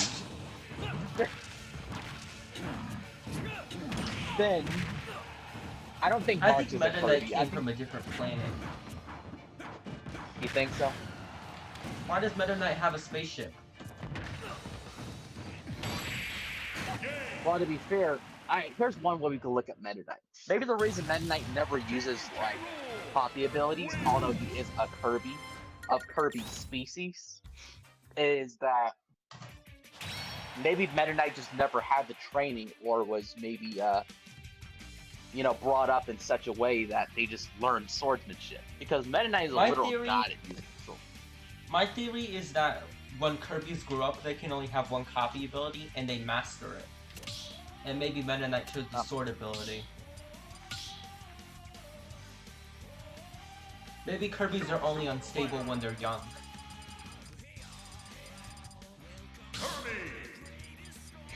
I mean, I think it depends, because maybe Meta Knight was never not raised, but born with the attention of food, you know? And that's why Meta Knight indulges in edge. Dude, are you getting back into the line? Yeah. Okay. I had to switch to the unnerfed version of Kirby. But that's the thing, though, dude. Like, the Kirby dilemma is one of the strangest dilemmas. Because Meta Knight is just a Kirby that doesn't use their full abilities. Like, what would happen if you gave Meta Knight a Hyper Necklace?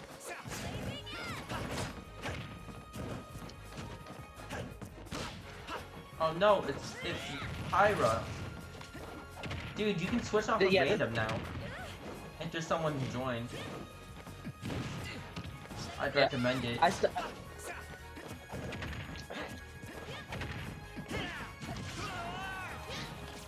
I mean, that's all fine, you know?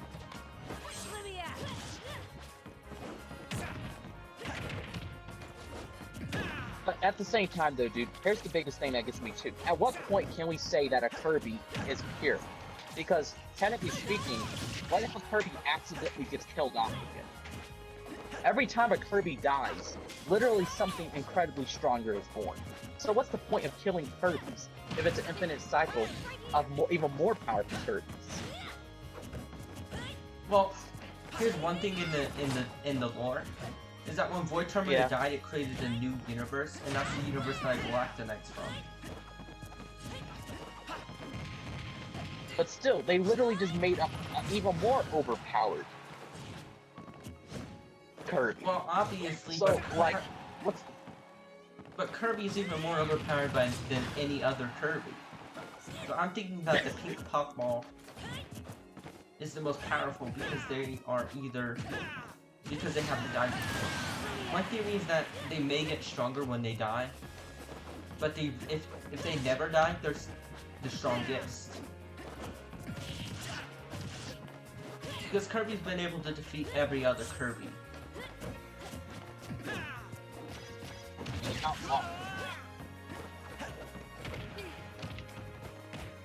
Except for in Star Allies, Kirby needed help. But that's the thing, though.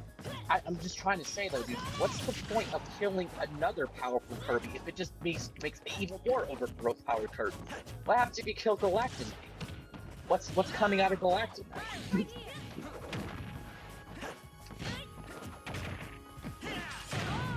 Are we gonna get? What comes out? An even more overpowered Kirby? No. I don't think Galactonite's ever gonna be truly defeated. Well, still, let's just say Galactonite actually gets fully killed, right? What's born from Galactonite? Because it's an obvious rule at this point that every time you kill one Kirby, a new Kirby comes from it. But what about And the if- situation with Zero? Once Zero 2 was defeated, Zero didn't come back. I mean, I think it's different because it's like maybe there's like a rule that says, hey, if you beat the last possible evolution of a Kirby, then they can't come back. You know? So what is Void Termina? If Void Termina is just a Kirby born from Dark, why did Also, they look by the like way, that guys- and not like a pink puffball? I don't know, dude. And by the way, this dude is actually really freaking good, so I'll recommend using a character you can reliably play. Like, switch to Pac. If you play, like, random, you're gonna get bodied. Okay, then I'll switch characters. I picked Kerbo, but I didn't know some rando was gonna join. Your fighter, Kirby. Pac-Man. Don't start Oh, that this is battle. gonna be... You can exit that battle, you know. Dude, this is gonna be actual suicide. It's a suicide mission with Troy, okay? If there's one thing I learned about Troy, it's that you're gonna die.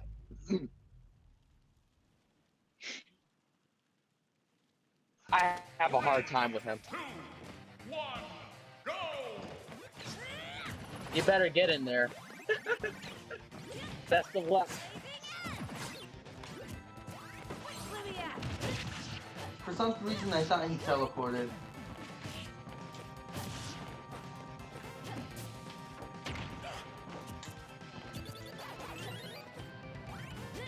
Watch as I kill myself. Dude, you're not gonna make. Oh, you made it. All right. You just try your best.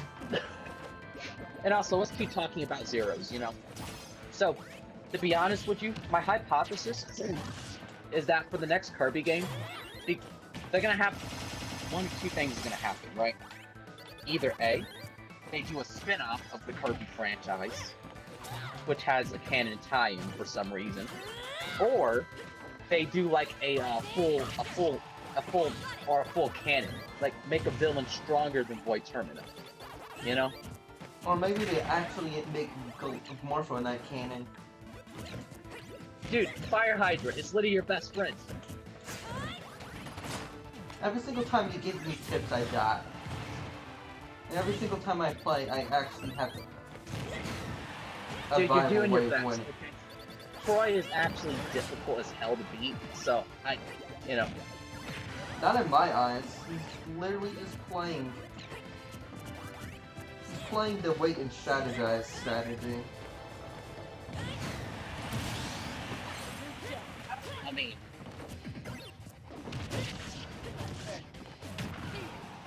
But he's literally not impossible. I fear Everett more than this character. Everett scares well, I me, mean, okay? he's really fast at adapting, though. That's not really a problem. Because you know I always go for the same strategy. Find an opening and take advantage of it.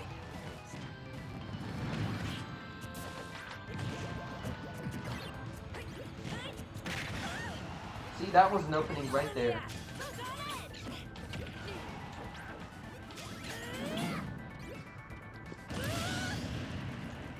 Now I'm gonna get back to the Kirby hypothesis. So, for the next Kirby game, there has to be a villain stronger than Void Terminator. Okay, something has to happen. Maybe Galactic Knight gets defeated by some maybe another Kirby from a different multiverse, from a different universe I and a think the next different Kirby game is the multiverse. Kirby multiverse. Because they introduced that second dimension in Star Allies.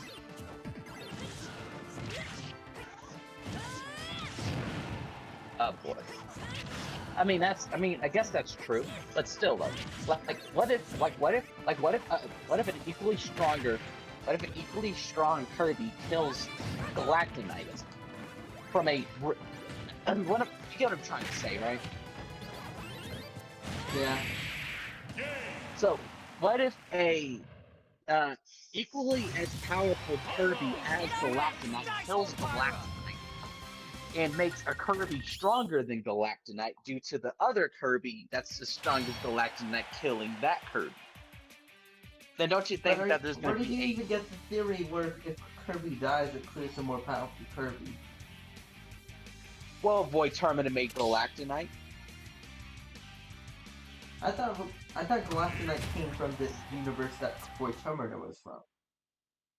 Well, Void Terminator got killed, and you said turned into a null, which eventually birthed Void Terminator. No, Galactic Knight. No, I said that the Null birthed a portal that led to his universe, where Galactic Knight originates from. Well, okay. No, when Void Terminator created the Null, the Celestial Butterfly was born. Well, actually, reborn. You know, there's the Celestials in the Kirby universe. They're mostly seen in Kirby 64. There's one that's literally just a giant clock. They're all dead, and they're about planet size, except for the butterfly.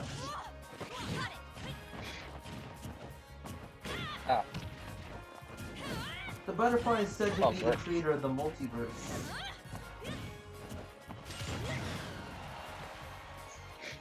But that's kind of the thing, though. Let's change my hypothesis up. What do you think would happen if Galactic Knight got defeated? I don't know. Galactic Knight's gotten defeated before, but never killed. The problem with Galactic Knight is Galactic Knight only appears in the guest star games. Which means technically they're from an alternate timeline. Because Kirby never summons Galactic Knight. I mean, that's true. But if maybe they'll make Galactic Knight the villain.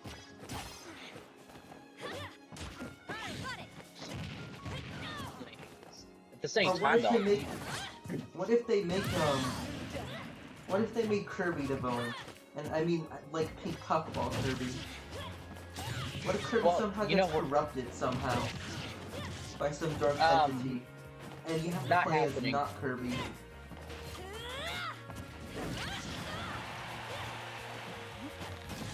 It just doesn't sound realistic, you know? Everyone loves the Pink Puffball. The next Kirby game's gonna be fully 3D. They've been hinting at a fully 3D Kirby game forever now. Yeah, right. They have. You play the mini games in Planet Robobot. They're fully 3D video. It's a fully 3D video game. I mean, mini games in that game. And then they also have the 3D mini games in all the other Kirby games.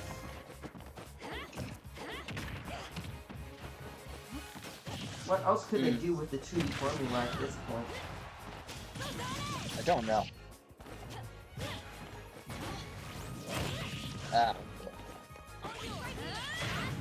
And technically, Earth is canon in the Kirby universe.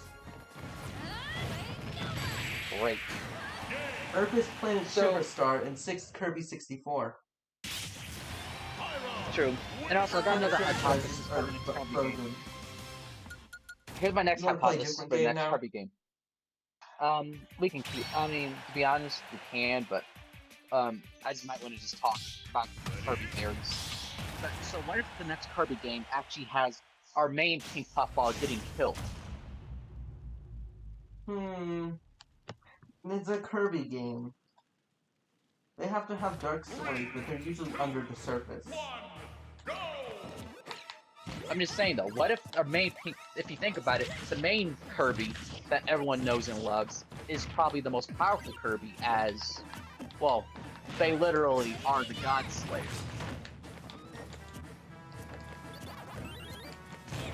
So what if the God Slayer becomes the villain because they somehow get defeated, or something, as you said, corrupts them?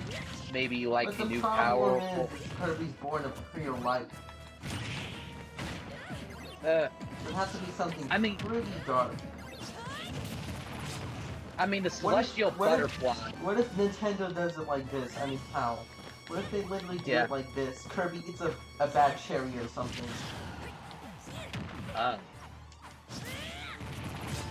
What if the entire story of the game is Kirby has a stomach ache?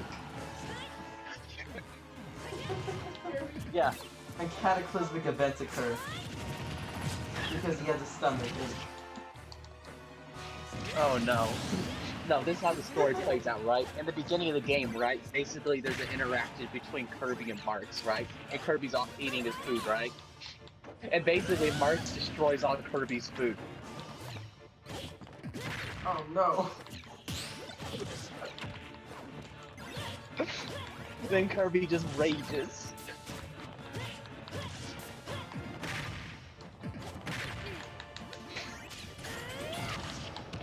Just imagine that plot line, right? I can imagine Marks literally stealing all of Kirby's food. Because let's say after Star Allies, after their agreement is up to stop Boy Termina, you know, they go back to being on bad terms. Well, technically, in Kirby Right. Star Allies, Kirby is literally controlling the Star Allies with those hearts. No, but in Marx's bio, it literally says that literally the only reason Marx is teaming up with Kirby is because he's sharing his food. Yeah.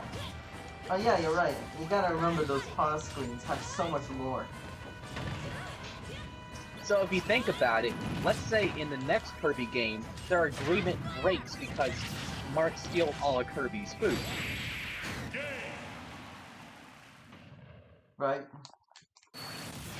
And so Kirby just goes all berserk and stuff and starts just like destroying universes and stuff. I feel like the bad cherry trope would be better. What if Kirby finds this planet that's different from all the other planets because it's from that alternate universe that's more dark, where Bro Tournament is from, and essentially Kirby goes to that planet and he finds food, but the food is rotten and he gets a stomach ache. Oh no. So what? Kirby just gets enraged because nothing makes him satisfying his hunger, and everything he eats after that just makes his stomach hurt more.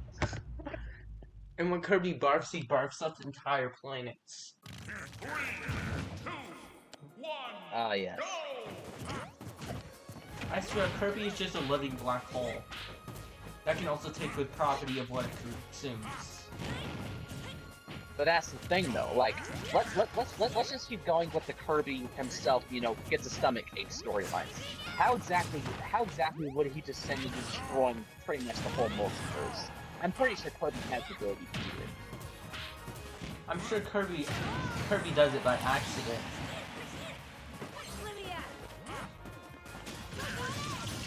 I'm thinking Kirby gets his dad's stomach ache and starts burping, and every burp creates a mini bubble of existence, and it spreads around and it starts mishing up reality. Oh no, what happens next? Because to be honest, with this kind of timeline, Kirby is bound to be like the main villain. I mean, not villain in a way, but antagonist. Victim. Because it's like He's the victim. maybe. Like, let's think about But it. On this what mysterious happens is planet Kirby is using his source, and each bubble of existence is essentially a bubble from a different universe. And when all the universes combine, it creates many different Kirbys, and all the Kirbys from the different multiverse have to work together to try to fix Kirby's stomach ache and give him some good food. I mean, it sounds like a Nintendo thing, you know? Because think about it. Let's say what this proposed food is. I got an idea. So let's say Kirby's on Planet Popstar one day, right? And all of a sudden he sees a cake in the middle of nowhere, right? He eats the cake, but then he gets an immediate stomach ache. So he That's not seeks a Kirby's different. favorite food. Kirby's favorite food is the Metamato. Oh yes. The Metamato always restores Kirby to full health. Oh, well, can I? What is his favorite food? Metamato. It's the Metamato. That's Because in Kirby's Epic Yarn, Kirby sees a Metamato growing on the tree and he's like, yes, I want it. But it looks kind of funny because it looks like yarn. And that's the whole reason why Epic Yarn happens. Because it takes the Metamato and gets trapped at Yin Yarn.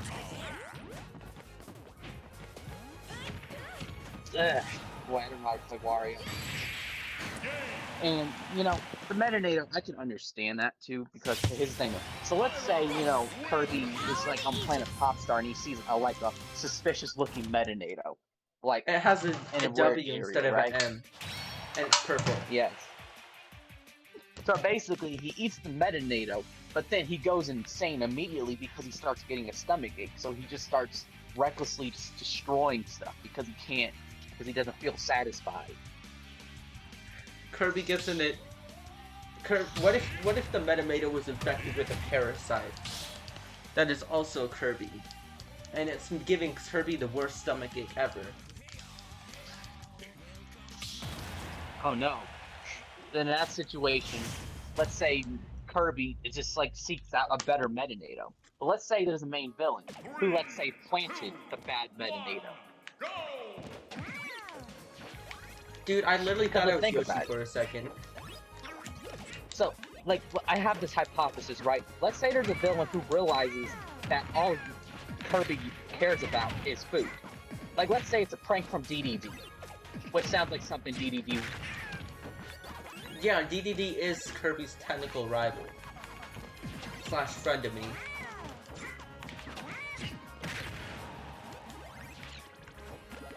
No, Kirby's friends with King DDD, but they like to fight, so they're frenemies. Kirby's rival is technically Marx, because they always fight over food, even when the games aren't taking place. Literally, Kirby's Return to Dreamland. That's the one with the vines, right? The one on the 3DS. That isn't Planet Robobot. What's that one called? Triple Star Deluxe. No. Yeah, Kirby's Triple Star Deluxe. It's literally Kirby taking a nap and getting interrupted. That's the story. Why does But every as I was Kirby saying- game open up with either food being stolen, food being taken away from Kirby, or Kirby's just trying to sleep and gets bothered? Well, as I was saying, So we hear need me to out, open up the Kirby game like that. So let's say we open up the next Kirby game with a plot like this. King DDD plays a prank on Kirby because you know they're like rivals and stuff. So he makes a false, you know, make a false tomato, right? A false That gives him a Metamato. stomach. Yeah, gives him a false metamato, right? So you know when Kirby goes to eat it, he's all like, yes, pollo pollo, you know, it's casual. But when he eats it, he gets that stomach ache. But he doesn't know who gave him a bad one, you know? But it's all DDD's fault. Yep. But then what's the quest? And then what if the stomach ache split Kirby into two? Oh. What would be And the you get two a dark splits? version of Kirby. And that dark version of Kirby isn't necessarily evil, just like the Mirror Kirby. And Kirby in what is it called? Cursed Mirror? I can't remember the game name. But you know, the Mirror Kirby wasn't technically evil. What if we have that as the protagonist and Kirby's the villain?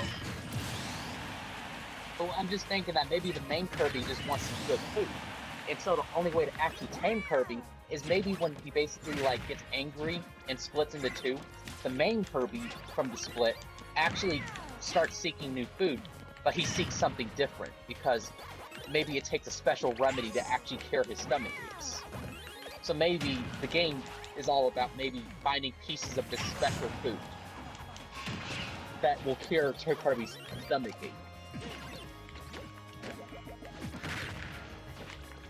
How does that sound? Right. I'm thinking, here's what I'm thinking. All of a sudden, Yeah. Kirby's taking a nap, and the Galactonite shows up. And then and then Galactonite shoots his beam at Kirby, and he ends up on this strange planet that looks like Popstar, but a dark version of it. And then Yeah. he sees a Metamato, and eats it and gets a stomach ache. Oh man. What next then? I feel like Kirby getting a stomach ache would be the best thing ever. Well, to be honest with you, you know, Kirby needs to have a stomach ache because there hasn't been a plot yet where Kirby had a stomach ache, and that sounds dangerous. I mean, my hypothesis is he'll burp bubbles that have... He'll burp bubbles that are essentially mini-universes. Bubbles of existence. Yes, but what about this, right? Let's say when he gets the stomach ache, though, that Kirby goes into this state of, where maybe he just goes unconscious or something, right? Or maybe, you know, a piece of his soul kind of splits off because, you know, the reaction is so bad that the disturbance in power is just so bad when he gets that stomach ache that he physically just like splits, like forcefully. And the evil split, and the quote unquote evil split of Kirby is the one that just wants good food. So the only way to actually get them back together is to get food. But here's the problem: the quote unquote evil Kirby is so angry about not having good food that they literally start destroying universes. Oh no. I feel like that doesn't sound Nintendo or HAL enough. The story needs to be dark, but it doesn't need to appear to be. It has So to how would appear you like lighten it's that? not. So how would you lighten that up? Well, let's just say that when Kirby gets a stomach ache, he keeps burping these mysterious pink bubbles. And these pink Yes. bubbles are slowly changing the universe. Right.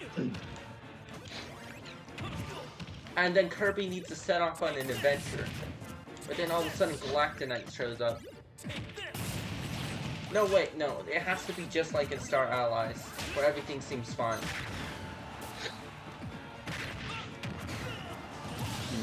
How exactly would you pull that off?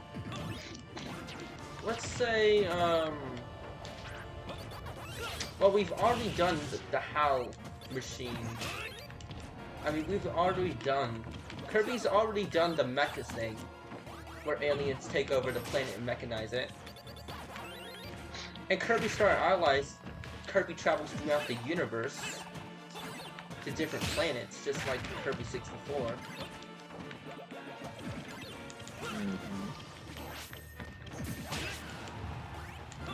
What could Kirby's next adventure be? What if Kirby goes to the third dimension?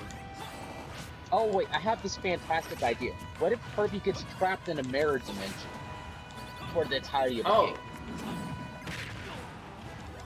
You mean the mirror? Kirby already has been trapped in a mirror dimension for the entire game. Okay, what if Kirby... I'm having The a hard only time. original idea I can come up with is the stomach ache.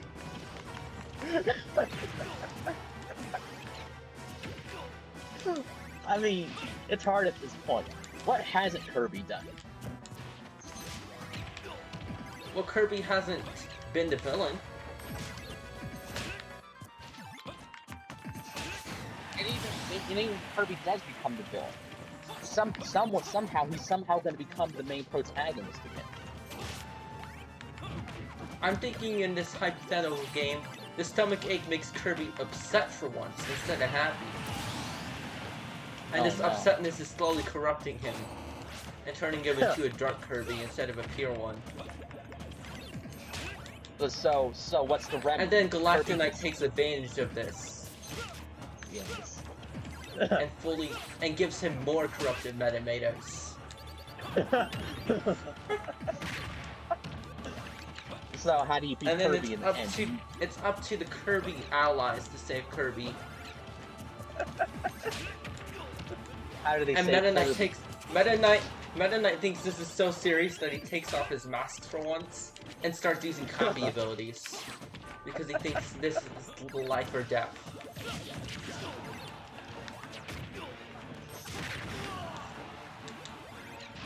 Well, I mean, we've never seen Meta Knight get truly serious to the point to where he actually, you know, acts like a normal Kirby.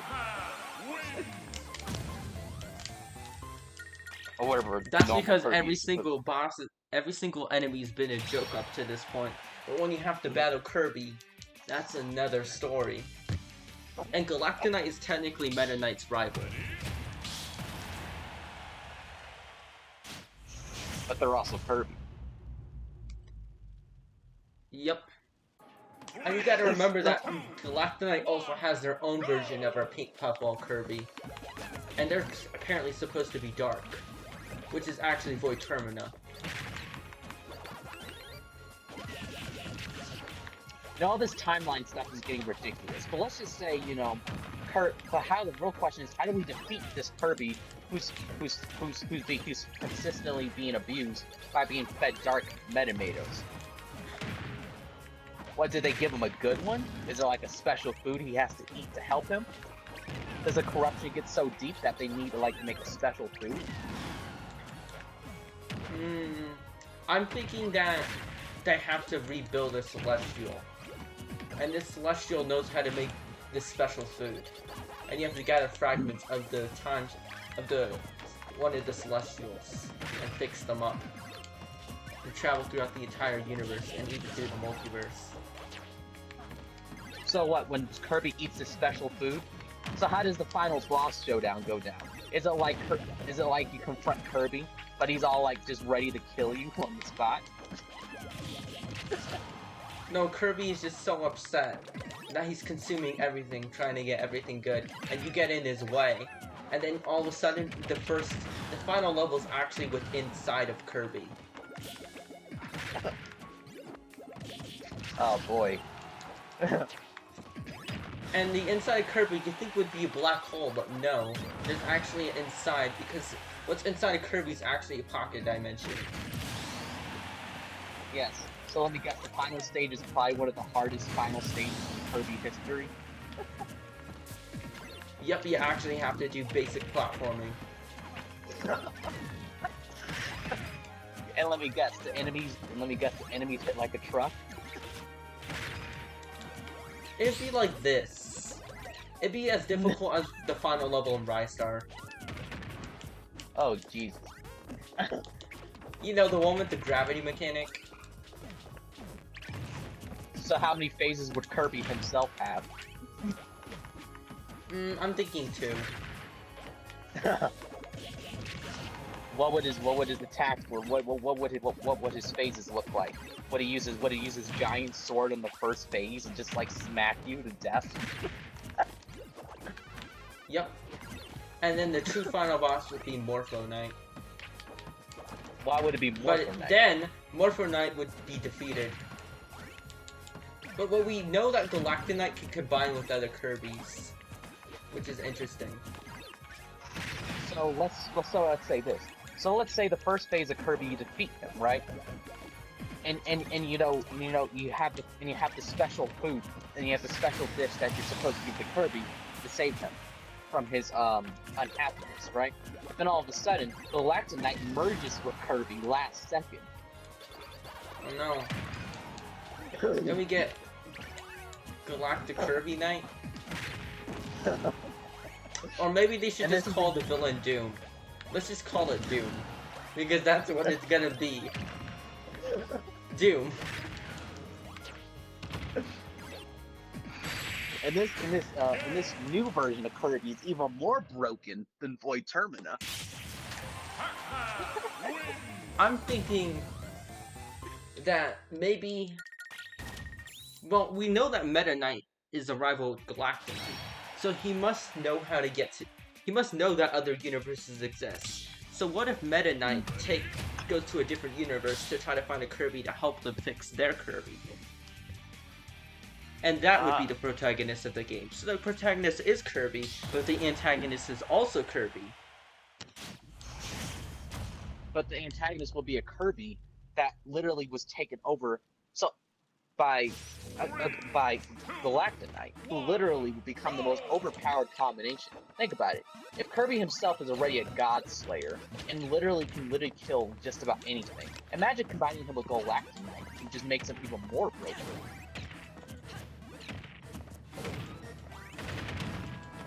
Exactly. So what would it be this time? And the real question is, what do you think this new Kirby combination will look? What have act and what kind of abilities do you think they would present? Probably be very similar to Void Termina, since Galactonite's corrupted by the darkness. Or whatever. Galactonite's from an alternate, is essentially from a parallel universe. Well, I have an idea. In the middle of the final boss fight with this new combined version of Kirby, because Kirby by default is a Kirby made of light, and Galactonite is a Kirby made of darkness, the fusion actually causes complications, which cause Kirby to occasionally retake control. Maybe we could have Mirror Kirby come back as the protagonist. But this dude, hear me out here, right? In the middle of the final boss fight, right? Because Kirby and Galactonite are both, one is made of born from darkness, and one is born from in light. What ends up happening is at certain points in the boss fight, Kirby himself reestablishes control. So sometimes when Kirby is trying to fight for dominance, because it's two polar opposites acting on each other, that's the free time to attack. And, when Galactonite has dominance, you better start trying to live. I feel like Mirror Kirby should be the protagonist. Or we could do this plot in that right? mirror world. Yeah. At the end of the mirror game, we find out that Kirby's not evil. So maybe that Kirby could be the protagonist. Yeah, the plot Because technically they still have access to the mirror. But then they let out Or that here's- evil. Which is a problem. Yeah, but here's another plot twist with Galactonite. Let's say Galactonite slowly fuses himself into Kirby. Like, he fuses himself into Kirby, but it seems like nothing is going on, right? But over time, Galactonite's influence starts to literally corrupt Kirby from the inside out. But what if Galactonite actually isn't evil, and is just confused? Just like how Mirror Kirby was confused when he accidentally entered Kirby's world. I mean... And he thinks that all this light is really bad, because he's born from darkness. And that's the reason why he's attacking everyone, after the portal was opened after Void Termina was defeated.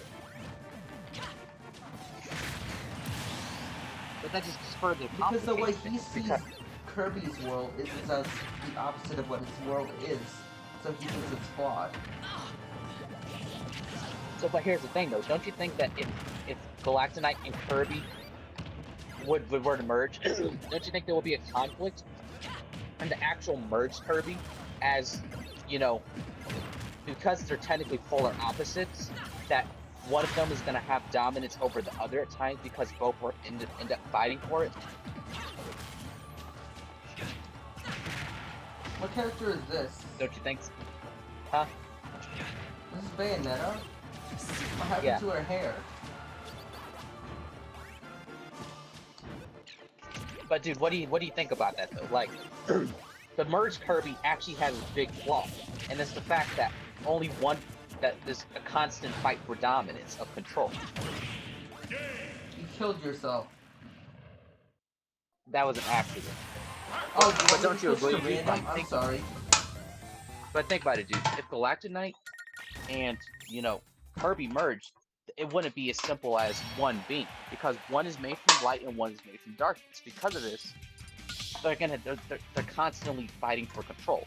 One of them, that's why you might have phases where Kirby is purposely holding himself back, maybe so you can actually just defeat him. While when Galactonite has dominance, he's just ruthless. The thing is, the real question is Galactonite born from darkness? Because it's never established where Galactonite's from. Like, we know it's a different universe and stuff, and we see it in Star Allies and the alternate extra DLC minigame. But at the same time, we don't know, what if that universe is just the mirror universe? So, we don't even know if Galactonite's even evil. We just know that he fights a lot. Well, he's more similar to Meta Knight than anyone else, really. And I like to think that He's very powerful, though. So maybe, but what about this? What about making Meta Knight the main protagonist for once? So the game isn't a Kirby game, it's a Meta Knight. Well, Meta Knight's still a Kirby. I think it counts. I'm thinking the game's gonna be fully 3D, to be honest with you. Because it's, how long has it been to Star Allies? It's almost been 4 years. There's no way it'd take 4 years to make another 2D game. I mean, it really depends. Well, Star Allies didn't take that long to come out. Didn't... When did Planet Robobot come out? 2016? No, 2015? Didn't Star Allies come out in 2018? It came out in 2017. What? Oh. Wait, no? Wait, let me check. I can use the power of Google. Okay. Also, you I'm got gonna SD real Ganondorf. quick. I'm gonna SD real quick. I have to, Eat food take up. a quick minute.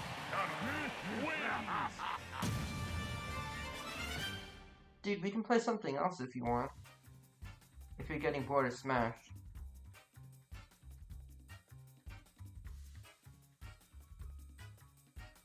Let me see, okay, Google.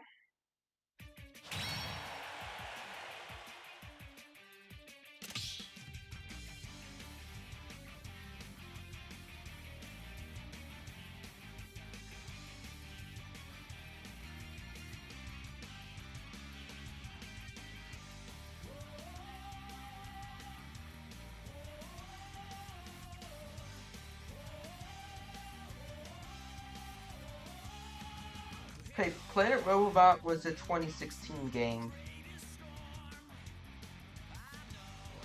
And Kirby Star Allies Yeah. is a 2018 game. They only took 2 years to develop a Kirby game. And let's compare that to Triple Deluxe. How long did Triple Deluxe 2014. They released a Kirby game every 2 years. But they didn't release one every 2 years this time. And if they're taking more time to make a Kirby game, then it has to be much bigger than usual. Oh, yeah, that's true. And also, dude, we don't have to play anything anymore. I just kind of feel like talking at this point.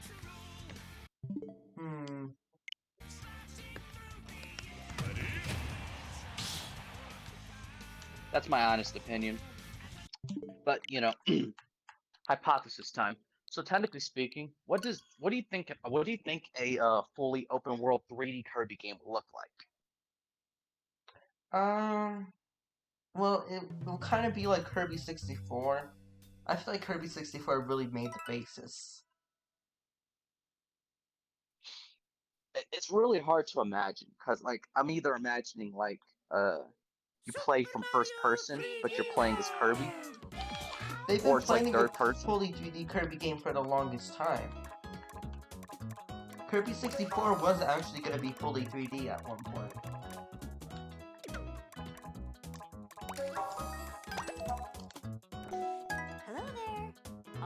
What happened though? What happened? Mm-hmm.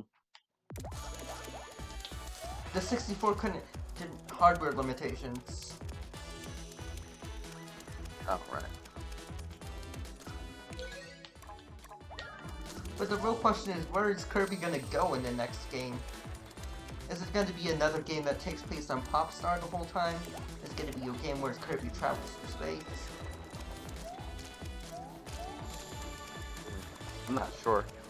I mean, if the next Kirby game takes place on Planet Popstar, it's to be expected though, because Planet Popstar is a pretty important place in the Kirby franchise. So I wouldn't be surprised if it takes place on Planet Popstar. Yeah, but Kirby Star Allies really opened up to many possibilities on what the next Kirby game could be. But remember Pokemon? Remember when Nintendo, who made Pokemon again? Game I Freak. keep forgetting. Game Game Freak Freak. literally said that Sun and Moon was the last canon game in the franchise. And then they made Sword and Shield. Mm-hmm. And Sword and Shield's not canon, is Legend of Arceus canon. Well, if we look at it like this. So, Pokemon as a whole, right? If we look at Pokemon from a analytical view, technically speaking, the Gen 4, Sinnoh, Diamond, Pearl, technically speaking, Arceus is literally the Pokemon god, basically. And Pokemon Legends Arceus would probably look into the backstory of how Arceus created Giratina, Dialga, and Palkia. And so technically speaking, Palkia is literally just a space-time god, Dialga is the time god, and Giratina literally is the ruler of Pokemon Hell, which is the distortion realm. So if you think about it, at the same time, Pokemon has always been dabbling with alternate dimensions and alternate realms. The distortion realm is literally just Pokemon Hell. Yep. But will we unravel the mystery if you of think Labyrinth about Town ever be solved? Giratina, Dialga, and Palkia are, if you cut them all together, they're equally as powerful as Arceus. Huh? Oh, I was just questioning if Labyrinth Town will ever come back. I don't know. But I'll keep going. Now, the one thing that gets me about Pokemon Legends Arceus is one answer I want to see is, where does Arceus exactly come from? Like, it's established that Arceus created all the Pokemon. That's pretty obvious. But the thing that isn't obvious is, when did Arceus create Palkia, Giratina, and Dialga? Exactly. I have no idea what you're talking about. And I hope that Pokemon Legends Arceus explains the origin of the creation, because they were obviously created to create balance in the Pokemon world. I feel like that game looks like an open world. Well, wait, Pokemon's already open world, but it feels like the evolution of Pokemon. Well, let's hope Game Freak doesn't rush it. Maybe they're going for a Breath of the Wild kind of point of view. For the way That's the true, world but will be designed. It's still the story that's interesting to you, because if you look at it too, and if you think about the time frame of Pokemon Legends Arceus, Pokeballs in the modern Pokemon timeline are digital, and old balls aren't digital at all. So it's kind of weird because they don't shrink. If you think about it, old balls don't shrink, and they kind of are like full size. So it kind of makes sense that it's more like similar to like modern Pokeballs in a way. No, not like. It's weird because old balls kind of like historical, and if you rationally think about it, technically speaking, the oldest stories of the Pokemon lore go all the way back to Arceus. So technically speaking, Gen 4 has the oldest history in the Pokemon franchise than any other generation. So Sword and Shield's not canon. Sword and Shield is canon. So what is Game Freak saying that Sun and Moon was the last canon game? Sword and Shield is canon. Literally anything from the anime and the games are canon. Game Freak said anything after Sword is. No, wait, is Ultra Moon and Ultra Sun canon? No, those are alternate timelines. What about Ultra Sword and Shield? They're not making Ultra Sword and Shield. I thought people didn't like Sword and Shield. People hated Sword and Shield at first because Game Freak didn't actually incorporate every single Pokemon into the game. How dare they? And you know, that's the thing though. But let's get back to the Pokemon timeline. So Gen 4 is the oldest. Now, the other timelines that are interesting too is so we have Gen 2, which is Ho-Ho. So Ho-Ho created NT.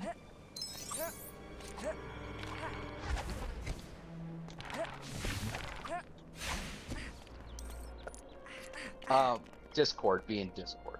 But as I was saying, so Ho-Ho ended up creating NT, Barrison, and those other two.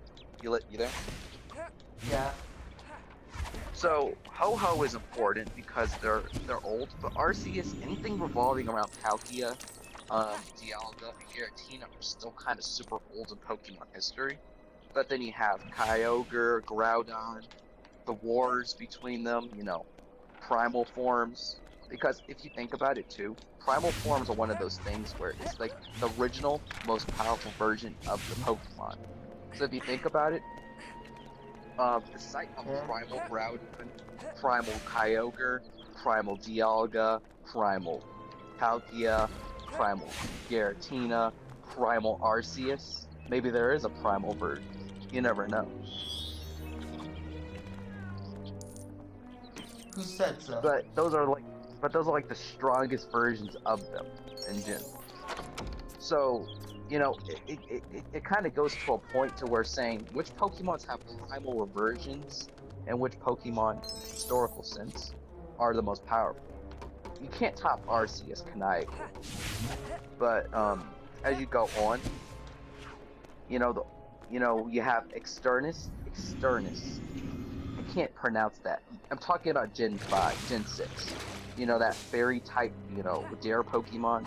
Then you have Yveltal. You know, that deals with light and dark to an extent, but you know. Then you have the Guardians. Then you have the Island Guardians in Gen 7. Tapu Koko, Puck. You know, the four of them. They all have their own history too.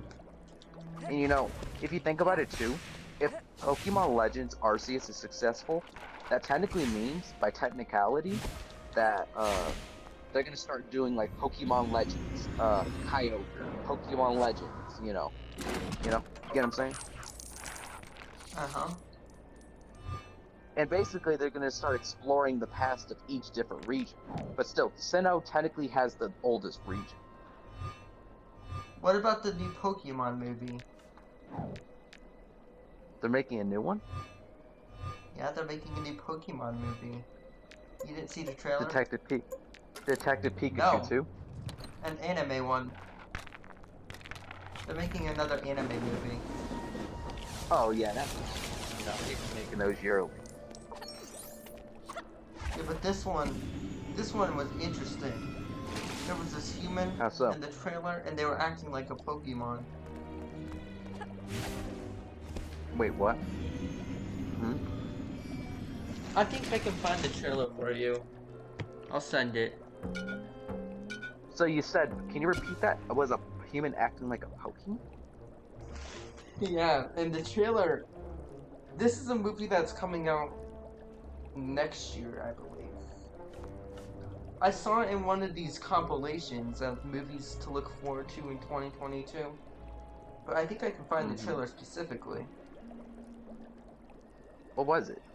Because, you know, when you talk about humans acting like Pokemon, I start thinking Pokemon Mystery Dungeon. Because that's all they really are. Humans become Pokemon. Pokemon Mystery Dungeon isn't canon. It's not canon, but it's still a great spin-off.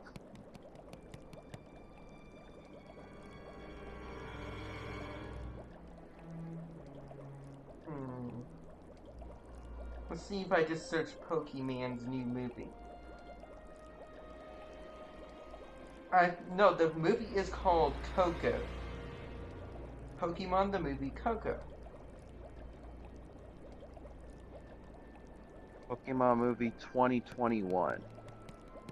No, I just keep seeing stuff like, oh, are you talking about Pokemon the movie? Secrets No, it's of a the Jungle? 2020 movie. Talk about Pokemon the movie Secrets of the Jungle, right?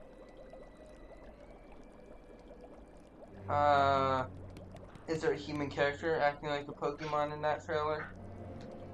If you're talking about this one, then I think I understand. I thought the movie was called Coco. Oh wait, that's the Japanese name for it. Oh, I think I understand. Okay. So when you say human acting like Pokemon, you could technically say, I've seen this trailer. Okay, I think I know what you're referring to now. So I The think human- based on the trailer, the human it's was basically just a person making- was they were just basically saying- raised around Pokemon, so they're a little more Yeah. wild and feralish. Yeah, but why would they make another Pokemon movie? And when will Ash grow up? Ash is never gonna turn 11. Okay, stop. Just stop. The more you dream about it, the less it will be likely to happen. The day Ash turns 11 is the day aliens start revealing themselves in public. Actually, the day that Ash turns 11 is the day where aliens. It's the day. No, it's the day after aliens reveal themselves to the public.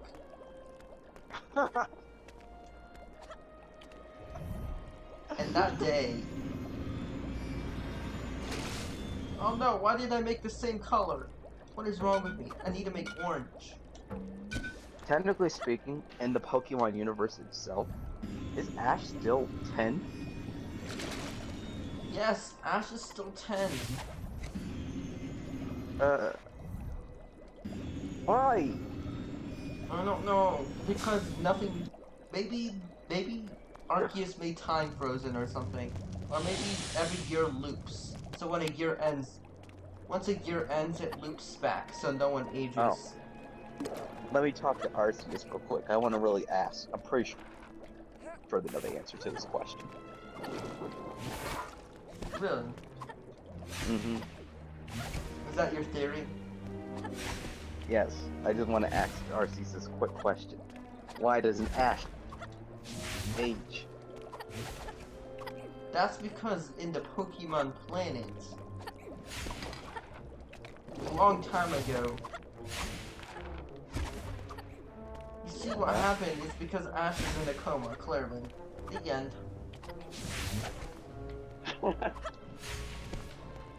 That's funny. What, you think I'm joking? Clearly that's what's wrong.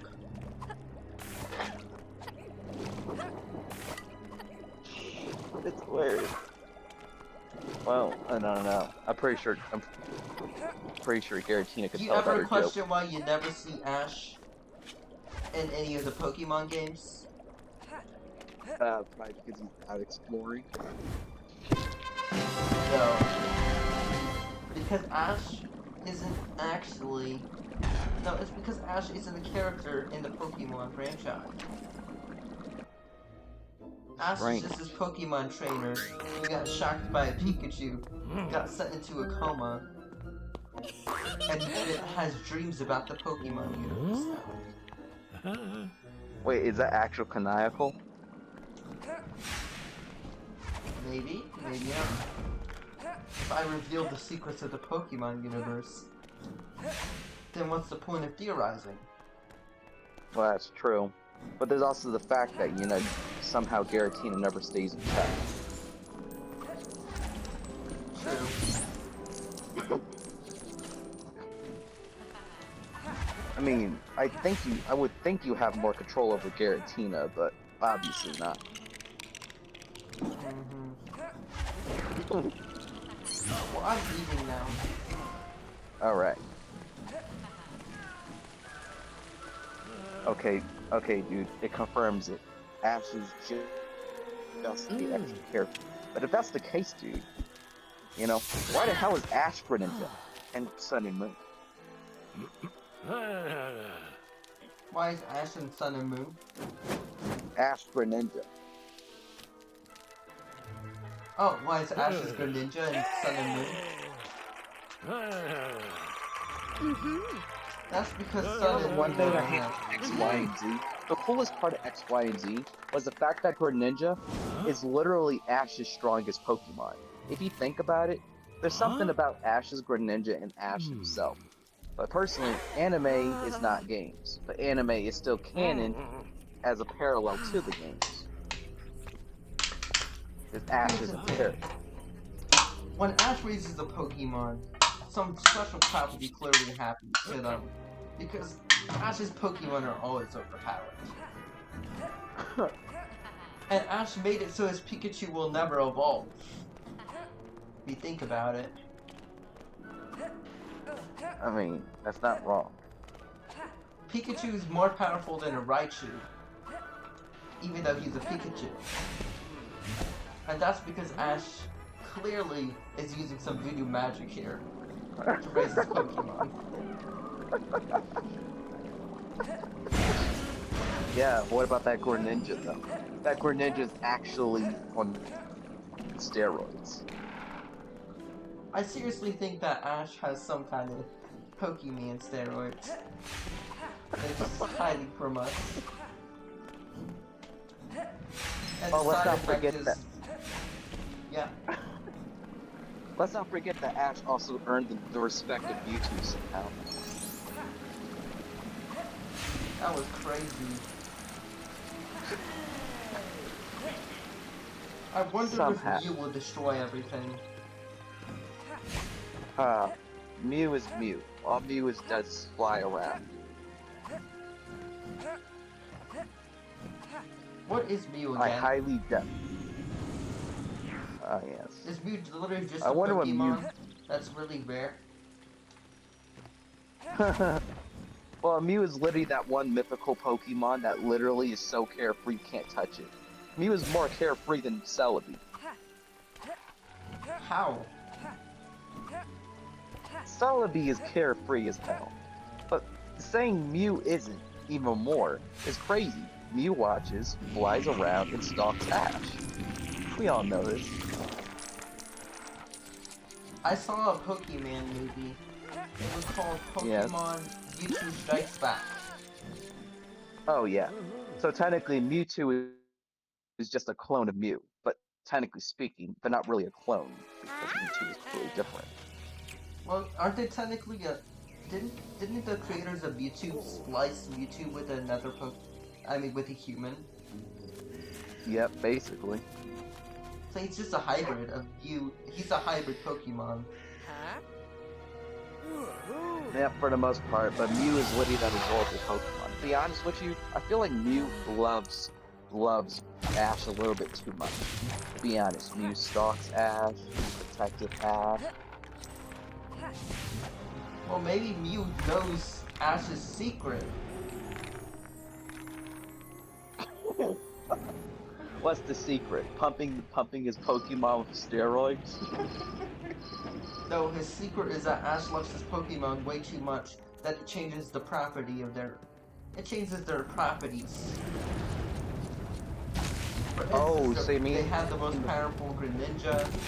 Their Pikachu won't evolve. That's a very important one. The power of love is too strong for Ash. Don't forget the Infernape, which literally is probably the strongest Infernape in existence. Clearly Ash has a problem. Let's not forget that Ash's Pikachu can Gigantamax. Ash literally had one of the most overpowered Z rings. Yep. I So don't know. you're telling It's me always that every Pokemon game has introduced a mythical Pokemon, and I never noticed? mm, What was the mythical Pokemon in Black? I mean, not Black and White, but Red and Blue. Mewtwo. Not Mewtwo. I meant to say It's been in Celebi. the I think. game for that long. I meant Celebi. Celebi was the. Celebi? Yeah, I think it's Celebi. Celebi is a mythical Pokemon by definition. Were mythical Pokemon in Red and White? I mean, Red and Blue?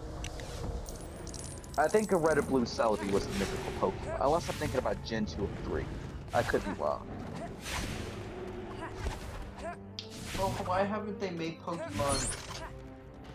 Why haven't they made Pokemon Square and Circle yet? Not happening. And also, dude, I'm gonna be honest with you. Pokemon Black and White probably was one of the most interesting ones.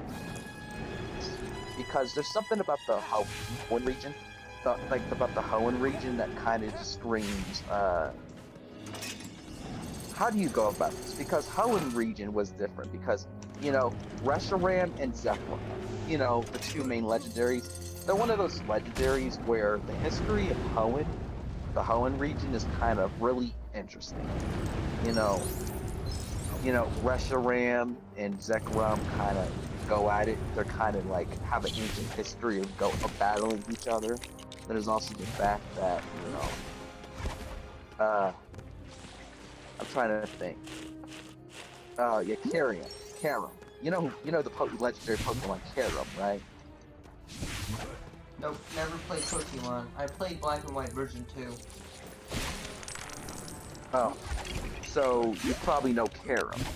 So, for some reason, Karam has this weird property where they can actually merge with Zekrom and Reshiram.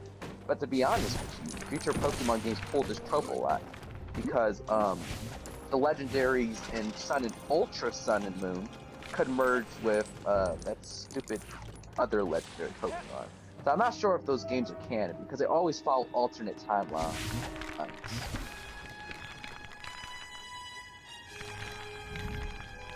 Right? So I don't think they're necessarily canon. But, you know, realistically speaking, still some of the most powerful Pokemon and stuff are just crazy. And also, I like they bring up Ash's Greninja, but Ash's Greninja was strange. Okay, he's literally one with Greninja 24/7. It's like if you rationally think about it, Ash is literally half Greninja 24/7. They literally have a bond where it's like, hey, battle bonds are something really weird. And if you think about it, once you hit a synchrony with a Pokemon in the Pokemon universe, you're technically always a part of that Pokemon. Yep. Which technically means that no matter where Greninja is, Ash always knows where Greninja is. Maybe I should play Sword and Shield. To be Well, fair this is with terrible, right? you, I mean, you have to buy the DLCs to really get everything, like the full experience. But why would someone who's only played Black and White version 2 care about the whole Pokédex? Well, I mean, if you're like a fresh person going into the Pokemon franchise, you probably won't mind.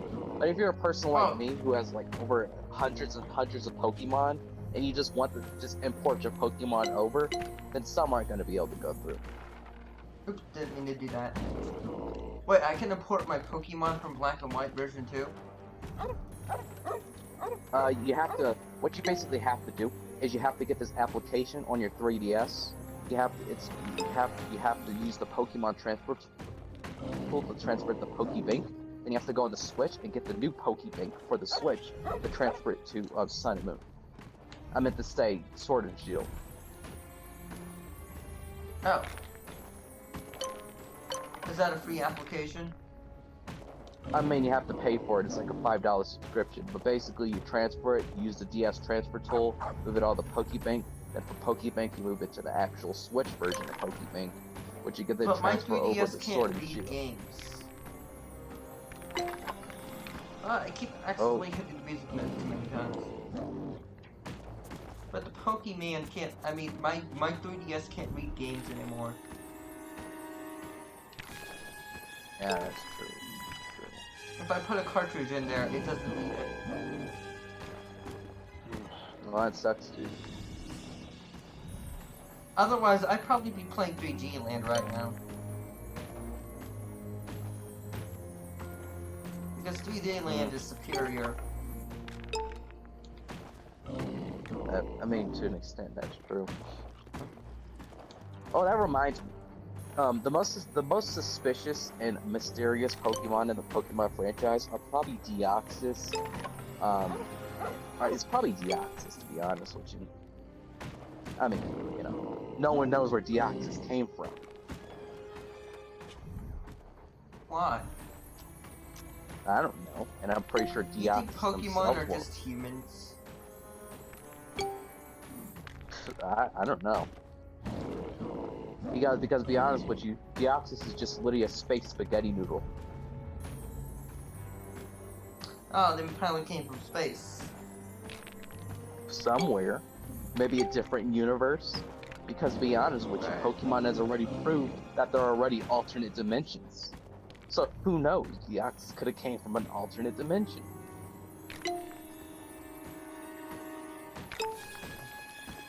That I doubt hasn't it. been spoken of yet. I think that Deoxys is literally just a reference to this flying spaghetti monster. Yeah, but there's still a space Pokemon that came off an asteroid from some unknown location. They're probably just from a different galaxy. Yeah, I don't probably. think the Pokemon multiverse is canon. Don't think so. I mean, if you look at the Pokemon multiverse, it's actually split into like a couple different categories. You have mainline games, you have the mainline universe, you have the Mystery Dungeon universe, which is completely different. What happens in Mystery Dungeon? The Mystery Dungeon? You said something What about about- people becoming Pokemon.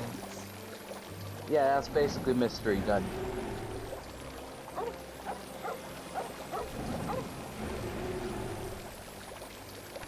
So basically, the way Mystery Dungeon always plays out is basically some god, super powerful entity always goes to a person in the human world in the Mystery Dungeons. They basically convert them to a Pokemon because they are the hero of the story and they need to save the Pokemon world. Then when their job is done, they get sent back to the human world, but always somehow want to come back to they build. But moral of the story, there's always a deity or entity or Pokemon that needs help with their world, that needs saving, and it's common for a person, a human, become a Pokemon, they defend the world, then they return home. They usually come back. Make sense? What about the Pokemon spin-off games? Are those canon? Well, Mystery Dungeon is a spin-off game. As a spin-off. No, I mean of the Pokemon Cafe. franchise. Oh, like Pokemon Snap? Pokemon, Yep, Pokemon Snap. it's literally just like pictures with Pokemon. If you enjoy the thing that people love about Pokemon Snap, it is literally like relaxing and seeing the Pokemon world from a different perspective. Like seeing how Pokemon naturally interact with the world. Oh, I thought it's because it was an unaware shooter. Or, you know, you take pictures of the Pokemon, you observe their behaviors, you know? It's a fun game if you like photography, because it's like observing Pokemon's behaviors, you know, seeing all this stuff. For some people, that's really fun. Well, the real question is Pikachu in Sword and Shield? Yeah. What Pokemon In did every they not re- include? I can't even give the list on that, but I just know they haven't cut every single one. but they have the important Pokemon, right? Do they have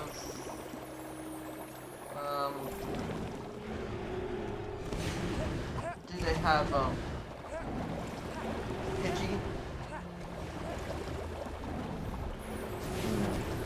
Maybe. Yeah, of course they have the basic ones, but it's like it's about legendaries. I'm pretty sure they include most of the legendaries. But dude, when there's like over 800 Pokemon, you literally can't include them in the Pokemon game system.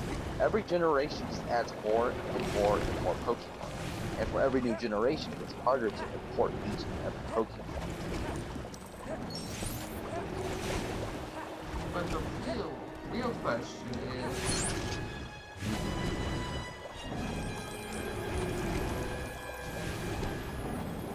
the real question is, why add more Pokemon? Every new generation needs something. Does Sword and Shield add more Pokemon? Yep. Really? Of course it does. But that's just why the main Pokemon franchise is hard to manage. Now, dude, I'm gonna keep saying this once, but like, Game Freak, I don't think they give Pokemon Mystery Dungeon enough love. Okay, it's literally the easiest Pokemon side franchise to manage. Not only does it have the most interesting stories, but they also happen to have the most, interesting, developments. Like, seriously, Game Freak literally supposedly said that Super Mystery Dungeon would be the last Mystery Dungeon game. I highly doubt that. You ever played Harvest Moon? I've seen it. It's farming simulator, but with a twist. You want to know some other games that are really good for farming if you like them? I'm trying to think. You're gonna recommend Stardew Valley, obviously. Yeah. Of course. And then you're gonna say Animal Crossing, but that's not a farming game. That's a life simulator game. Well, Stardew Valley, yeah. Stardew Valley is another good example. Stardew Valley is farming simulator, but you go mining. And you fight stuff. Yeah, it has rogue elements in it.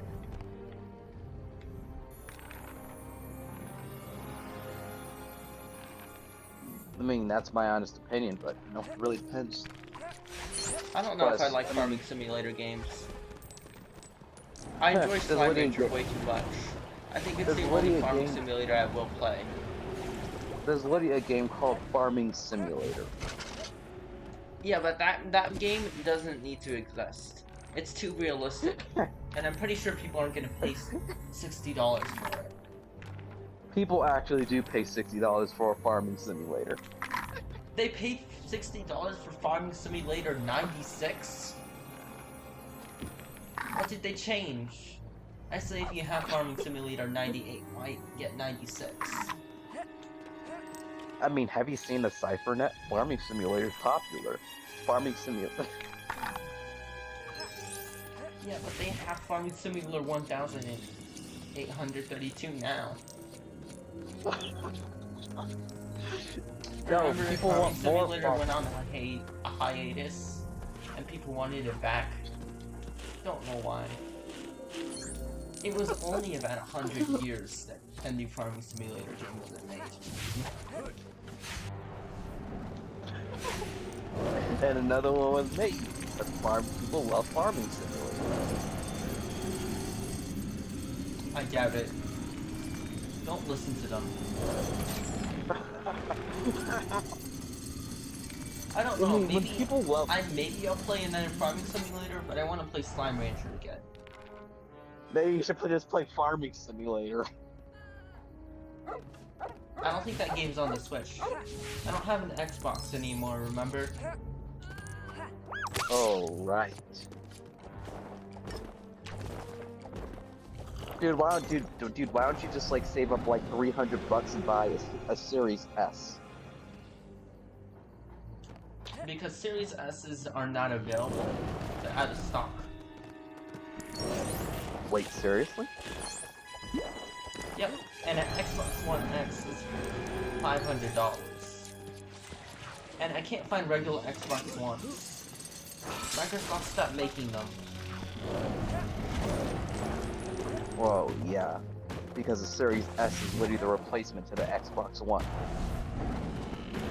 But I can't get a Series S. Is the Series S like the Xbox? You can play.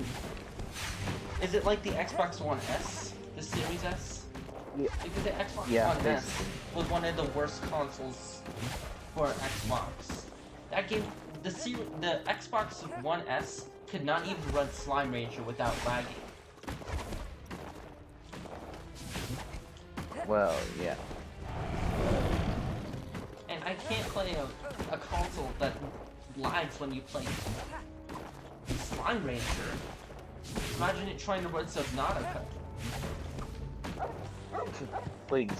But here's the thing though with Microsoft though, is that it's not that they're not producing enough consoles. It's mostly because of the fact that the scalpers keep scalping. Nintendo just unlocked something. I mean, Nintendo just announced something on the CypherNet. Oh really? They said for Universe A, B, Q, X, Y, G. Wait, you didn't ask the agency to change the name of our universe? Literally, just because it's the merged universe, we don't need to combine all the names. Huh? Not yet. You there? Literally, just because it's a merged universe, we don't need to combine the names. And you already named it. Did you even tell the agency you named our universe Alpha? You there? Discord crashed. Did you forgot to tell the agency that you named our universe Alpha? It's still under the records as A, B, Q, X, Y, G. No, XZG. And also XZG. Yeah? And Computer also, died? my Discord crashed when he literally told me the announcement. So, you know. Oh, the convenient. announcement. Yeah. Basically, Nintendo says in Universe Alpha, that Nintendo in our universe, on this planet, they're planning on making the Switch Pro. The Switch Pro is the Super Switch, right? And the Super Switch is going to make it so that it's easier to port games. And that's why it's a good business decision. Because they'll have more third-party support. And eventually Nintendo's going to take over the gaming space. I can see it. Haha, Sony goes first. Sony goes first. I feel like Microsoft has the weakest link in the gaming industry. Let's see, they don't have a foothold in Japan, which is one of the biggest gaming markets. Well, They're an actually, American they do company have, that recently started. Actually, Microsoft does have more of a foothold in Japan than Sony does at this point, because Sony relocated their headquarters to California, and so you know, Japanese have been buying more Xboxes than actual PlayStations.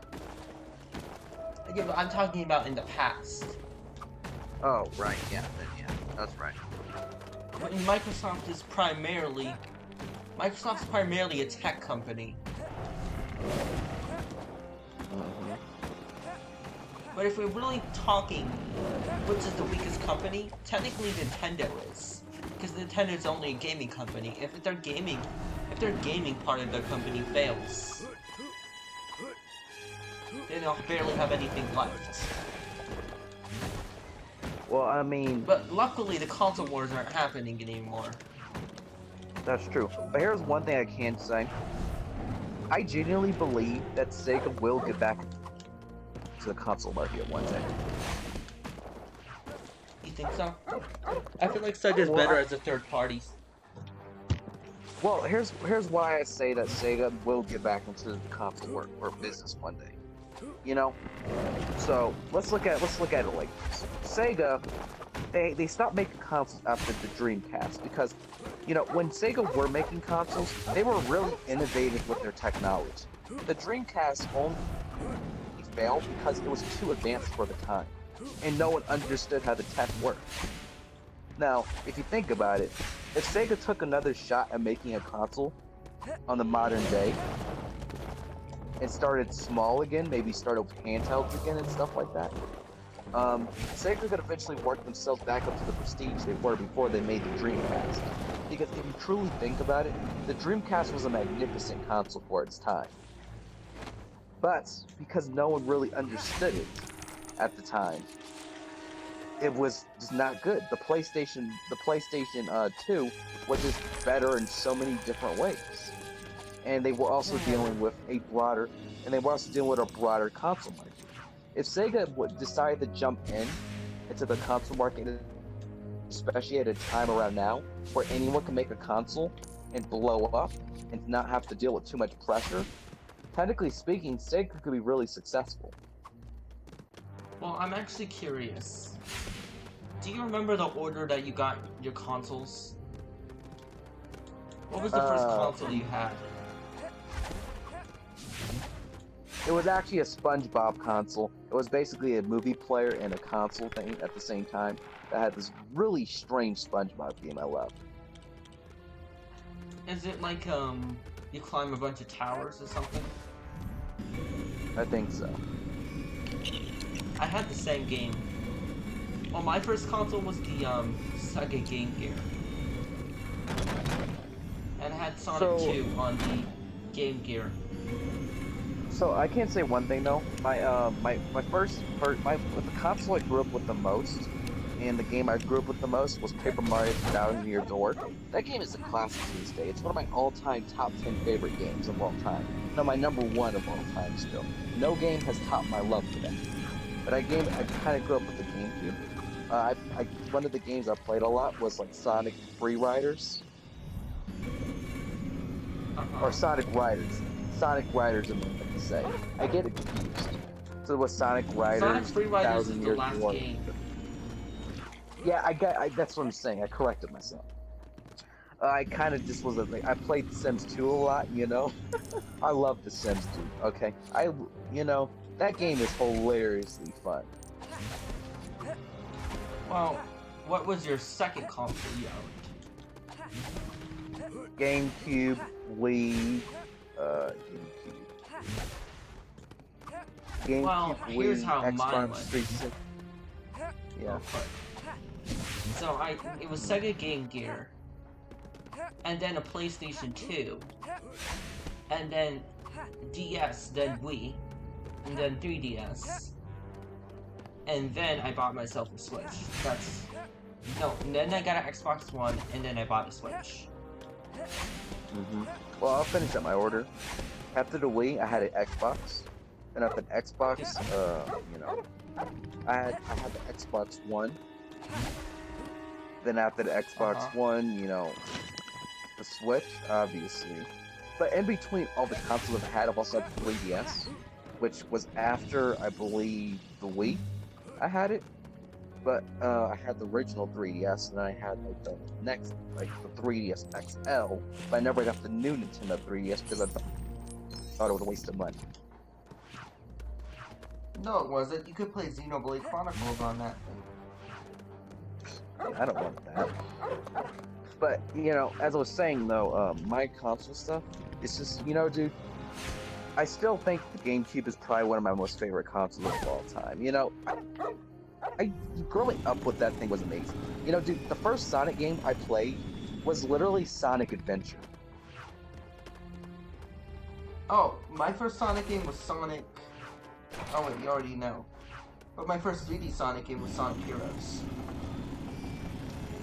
Well, but that's my thing though, dude. Like, growing up with Sonic Adventure, I thought that game was really cool, dude, I thought it was one of the funnest games ever, okay? That's why I'm such an adventure fan now, I wouldn't be so heavily into Sonic if it wasn't for Sonic Adventure DX. And that's what I can say, personally. I sort of grew up with the Boost formula. A.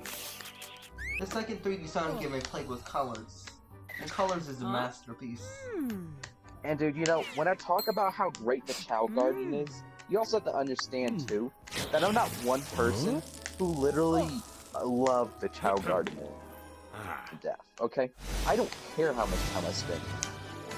I love Chow, and that's why I think that I need a Chow Garden game. It's not too much fan service. If Sega just wasn't allergic to money for half a second, they would realize that if they charged a Chow Garden game for $30 and made it with brand new mechanics and somehow made a way to raise Chow without actual gameplay, then they indeed would be swimming in money. Isn't $30 a little expensive? Sega charged $20 for Forces. Well, it was $40 on launch. Well, the Switch port is $20. Wonder why. Well, the Switch port was also $40 on launch, but because of the relative unsuccess of Forces. Yeah, but dude, $20 for a AAA game is not that bad.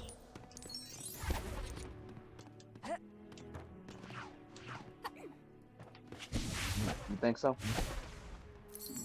Aren't AAA games technically $60, and now they're charging $70 for them? You know, oh wait, Nintendo's announcement. I almost forgot about that.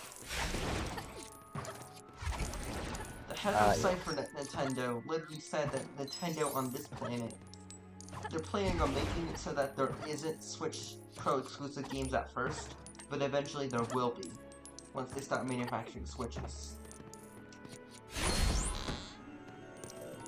This is what happened with the new 3DS. I mean, it's Nintendo, and that's what I expected from them. Guess that's true.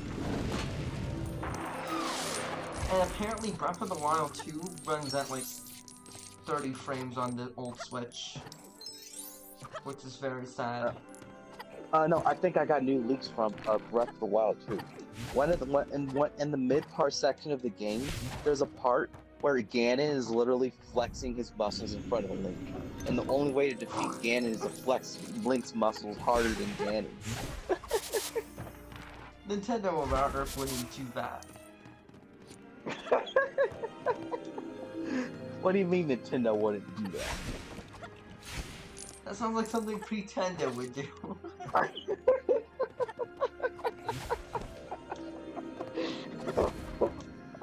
I thought Pretendo doesn't exist.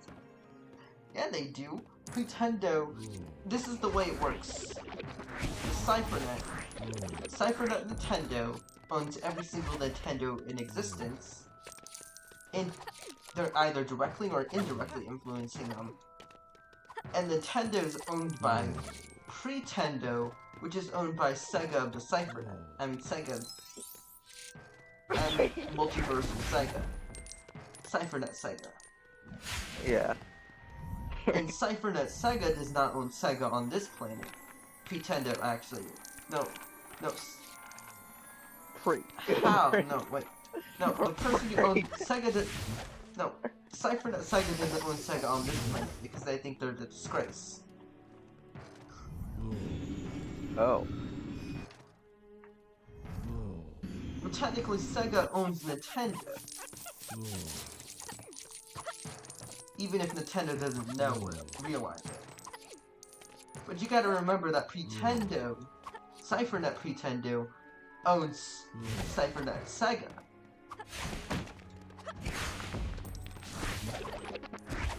So technically, Pretendo owns everything. Oh.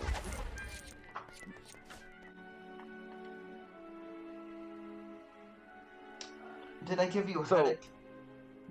You gotta keep in mind that the agency in the Cyphernet has been around for about, I think, has it been like 4 billion years now? Or is it 1 billion? They've been around for about 1 billion years. There's bound to be a lot of evolution with their companies and stuff. Okay. So, Pretendo. So, what would a Pretendo game look like if we were to take each franchise? So, Legend of Zelda. If Nintendo would never actually do a flexing contest between Link and Ganon, just to as a final battle to assert dominance over Zelda, then what would the Pretendo equivalent be? Well, clearly, Pretender would make it so that Link actually isn't overpowered, and Ganon would actually be winning. The end. See, Pretender makes weird decisions. I'm sure you noticed. Yeah, I still think that Prario is like the best character. You should see Pretender's version of Terraria. Oh yes, it's Terraria, but it's always a hardcore mode. Yep. And there's like, I think it's a procedurally generated world. I mean, it's procedurally generated on a server just like No Man's Sky, and there's multiple planets on it. Pretender's Terraria is way too big, and I'm pretty sure no one's beaten it yet.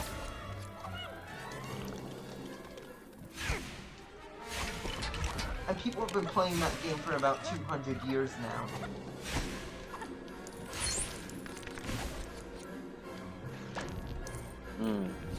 Pretender What makes some about- weird decisions.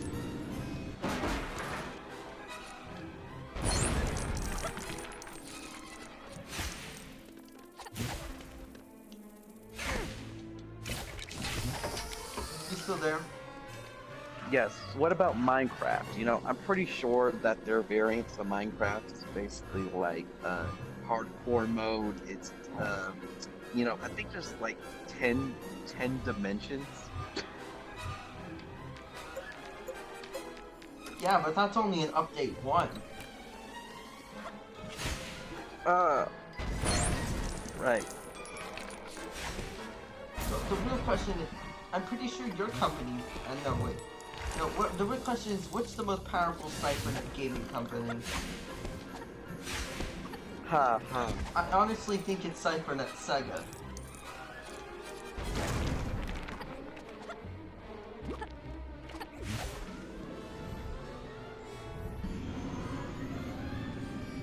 Or maybe it's Pretendo.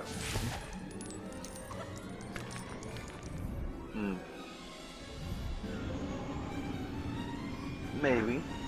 But let's be perfectly honest. Be rational. Think about it. Red Cutter 5000 has outsold Breath of the Wild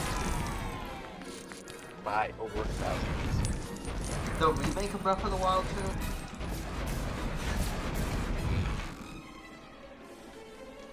Is that what you mean to say? Yeah. I can't believe Nintendo waited 400 years to remake Breath of the Wild 2. I'm just like, that's so rude. Oh no. They only did it because Red Cutter 5000 literally outsold it by 1,000%.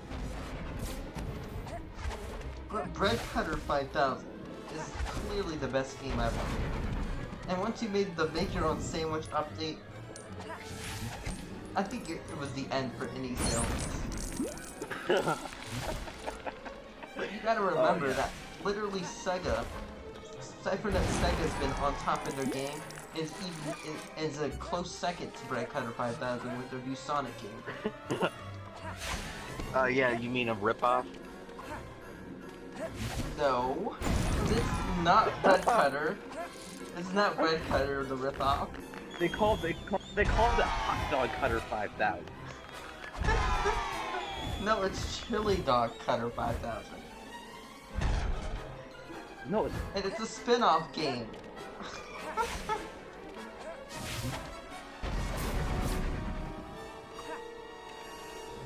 Projecto. it's a ripoff.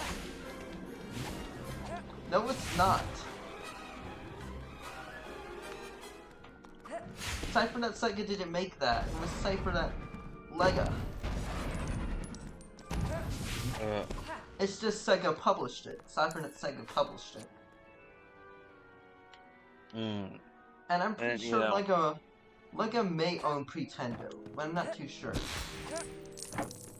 Pretendo literally copies everything Nintendo does. They're not even What original. makes it way better? Remember Super Mario? No, Super. What did they call the Perio. new Mario game? Super Mario. Super Perio. Mario. Yes, Super. it's Perio. Perio is the Pretendo equivalent. Perio. Yeah, but Perio Odyssey was. I heard that Perio Odyssey has over 8,000 moons to collect. Okay? Why does Pretendo make such big games that no one's gonna even complete? Or even beat? Yeah, imagine saying you beat a Pretendo game. Well, I heard that it's actually possible to. I've seen speedruns of Kirby Star Allies, and it took about 3 years to speedrun that game. It took 3 years to speedrun that game, and that's with the most It's 25 optimized theoretical route. It's 25 hours long. It's 25,000 possible. hours. Possible. What part of a game that large do you want to? What part of that game? It rationally sounds like something you want to speak on. I don't know. Then I mean, to be honest with you, there was also Pikmin 3. Pikmin 3 was a very sad game. Yeah. Remember when Olimar dies? It's not I mean, Olimar, it's Olimar. Olimar. I think Murphy may be more overpowered than Kirby. You mean the fact that in his first game he literally sucks the fucking galaxies and shoots them at enemies? Oh yeah. Well, that's because Poid Termina was literally taking Murphy's Petamato. Why did they replace every name with a P? That's not completely true. They called Link Sync. I mean, But you it's have still the Legend Perio. of Zelda. But then, here's the weird thing. Any L name switches to a D. So you have Luigi, Dink. But you gotta remember that Link, there's like 8 Links and Pretendo's canon.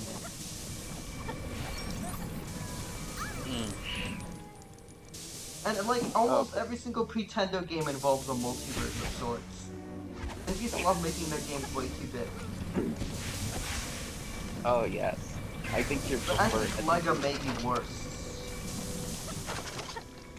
Oh, you Remember mean the fact their Lonic Adventure remake? Oh, They extended the game by 4 days worth of time. oh. Let's not forget. I feel like Pretendo and Legacy that think everyone's immortal. Here's another thing. Nintendo also made Lego Marvel Superheroes 4, and they literally incorporated the entire world map of the entire Marvel universe. Why? It's unfathomably big. The Marvel Universe is a multiverse. The game itself actually hasn't been beaten, and it's been out for 15 years.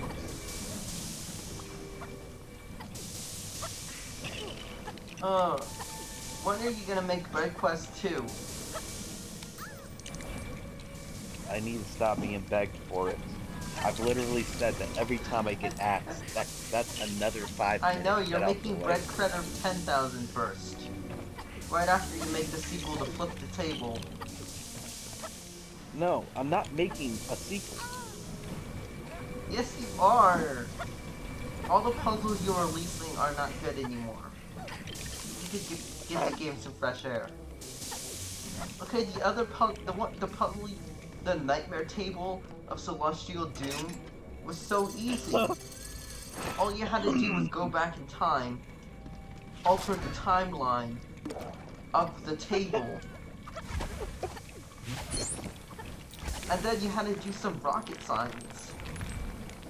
CypherNet portal technology science, because you had to do some portal puzzles.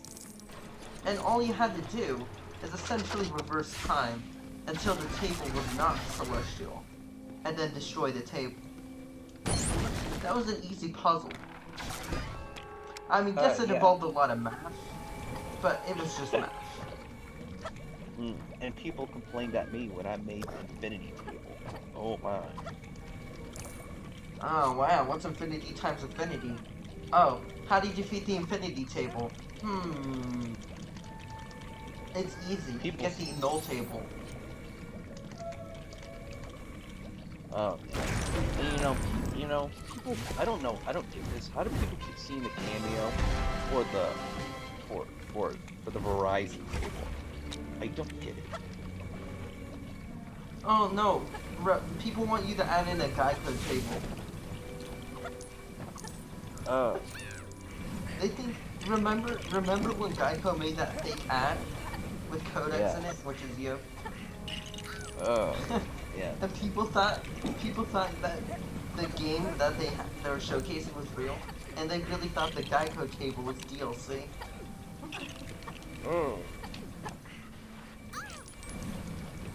Here's what I have to say: make the Geico table DLC.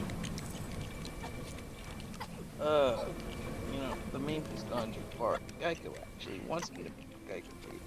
Here's the Geico table, though. When are you making They Bread want- Cutter 10,000? It's been in development for too long.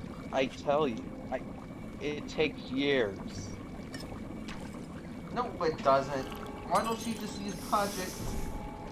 Don't want to mention the name of it. I'm just kidding. No. It But takes it will years. take. All you gotta do is make the basic code and then you can format it. Don't you want to make your life easier? No, manual coding is better. Because here's the issue with that thing. Project Dream doesn't allow you. Project Dream does not fix bugs. It only takes the source code and plugs it in on a series of patterns, but it doesn't fix bugs. It takes forever to fix bugs in Project Dream, which is No, why that's not the problem with Project Dream. The problem with Project Dream is that it makes everything so perfect that you don't make mistakes. And making mistakes is integral to game development. That's why only big companies use it to make games that they already have a full plan for. Or remakes. It's mostly used for remakes nowadays. But when it comes to making new titles, a problem with perfection is I don't want every single idea being stretched into a singular finished product, because things are subject to change. And Project Dream plugs all the ideas and makes them all instant, which is why it's effective for planning. It's not necessarily And rearrange. defective. It's only good for experienced developers who want to remake a game or they already have the idea for the game completely made. It isn't meant for... And that's why when I say it takes years, dude, when it comes to Bread Cutter 10,000, I haven't even finished. Dude, I'm still working on the back end and the new, about You know, I'm 100 thinking that game's gonna take at least 100 years to develop. No, I'd say about another year or two. I started development. I think my subconscious. Didn't you start started- development before Bread Cutter 5000 even came out? Yeah, I think it was like It's like currently in development in like 8 years now. It should be done in like 2. And now it can be done now. Oh, And I know how. Why don't I just put you into one of those what if I just take you to, what if I put you in a Cloudverse, right? And then I give you a bubble that makes you immune to time manipulation. And I freeze time in that universe. And then you can do the game, and then I'll unfreeze time. And then it will be done. no. That's what I do for my homework. Do you know my philosophy on that? I'm still adding I'm sequels. just kidding. I don't do that for my homework. If I did that for my homework every time, I'm pretty sure reality would become too unstable. Who said I Now, here's the manipulated thing. time for my own gain? Now here's the thing. No, dude, it's kind of stressful when you have fans begging, "Oh, we're seeing Shadow 10,000. I need a new You know game." what? I'm like, I literally gave you people make your own sandwich. Why are you talking about a new game? Well, here's the thing. Bread Quest 1 hinted at Bread Cutter 5,000. I mean 10,000. So that's the reason why people are so yeah. antsy for it. And dude, why do people keep asking me to nerf the Light Knight? I don't know. Dude, people keep telling me, Light Knife is broken, the light status effect is broken. I don't think so. You know, someone sent me on my, my Twitter. They showed a clip of destroying the bread nominator, the boss, in one hit with the light knife. And it said piercing damage. But the light knife was an end game reward. And I tell people, For story, why are you doing the light knife on early game boss? Of course you're gonna miss it. And it's banned and online. So what's the point? And I'm like, it's supposed to be like the most powerful thing in the game. I mean, only I real had a counter is question. Shadow. Since the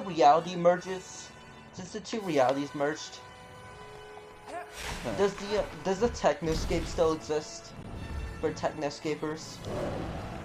Yeah, Oh, are they still holding bread cutter competitions there? yeah.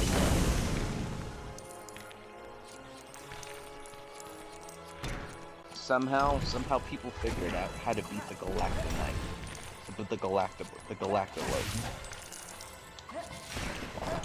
Well, don't you just flip it around? It's underneath has a weak point. I mean, yeah, that's true, but I hide the weaknesses. I actually have to start hiding the weaknesses even better and better these times. Like, it's like people figure them out just by looking at them. I've introduced so many different mechanics to understand these. I'm like, well, how do people keep figuring this out? Well, I helped you code build your own sandwich update. I mean, every new element, And people have been really complaining about the light element I added to sandwiches, the Sandwich Cutter 5,000. People say, oh, this is a hint to the next Sandwich Cutter 10,000. And I say, it's just the light element. No. There's nothing I special just want Bread about Quest 2. it. I'm telling you. I'm just kidding. Dude, don't People you remember think- when story mode was added? That was so huge, and people were complaining it wasn't big enough. Yeah, You could have made story mode its own game.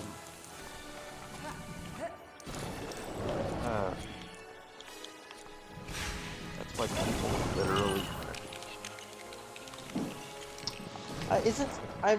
The last time I played story mode, it took me like 24 hours to beat. Have you Raw. talked to my dev? Have you talked to my dev team about how frustrated they get because people shit? Like, get Sip It out now. We want it now. Well, you are developing the next bread cutter build your own sandwich update.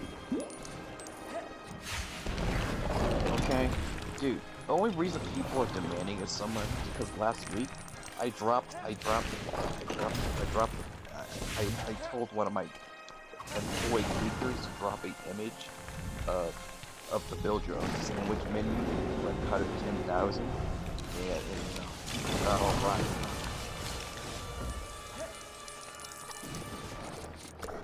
Wait, why'd you drop that image? That's only concept art. I know. You know, the first thing people saw, the thing I did on purpose was I introduced a new type of knife. It was, I'm not gonna get into it, but it's a purple shadowy knife with a silhouette that people don't know, and people are theorizing. Yep. I know what you're talking about, but we both can't say it.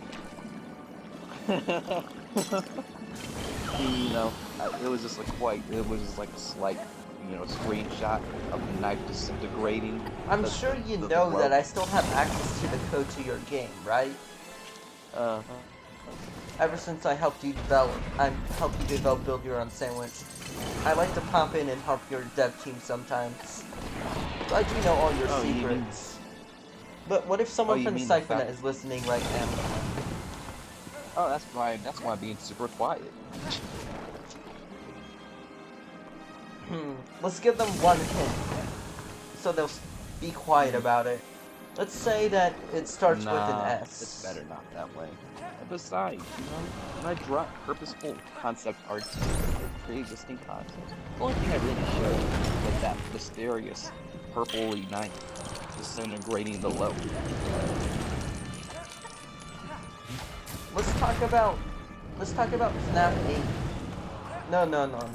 Let's talk about the new FNAF game that's being released for the Cybernet. I can't believe that franchise has lasted so long.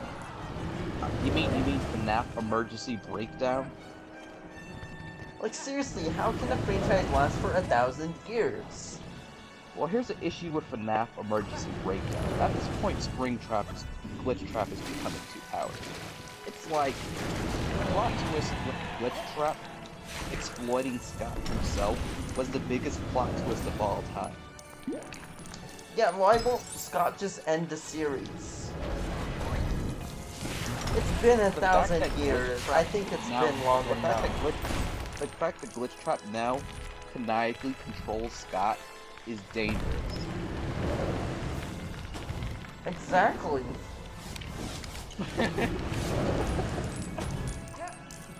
But you gotta remember that Orange Guy has the means to stop him because he understands how Revenant works. And the problem with Springtrap is that William Afton really doesn't understand how Revenant works completely. He was copying Henry.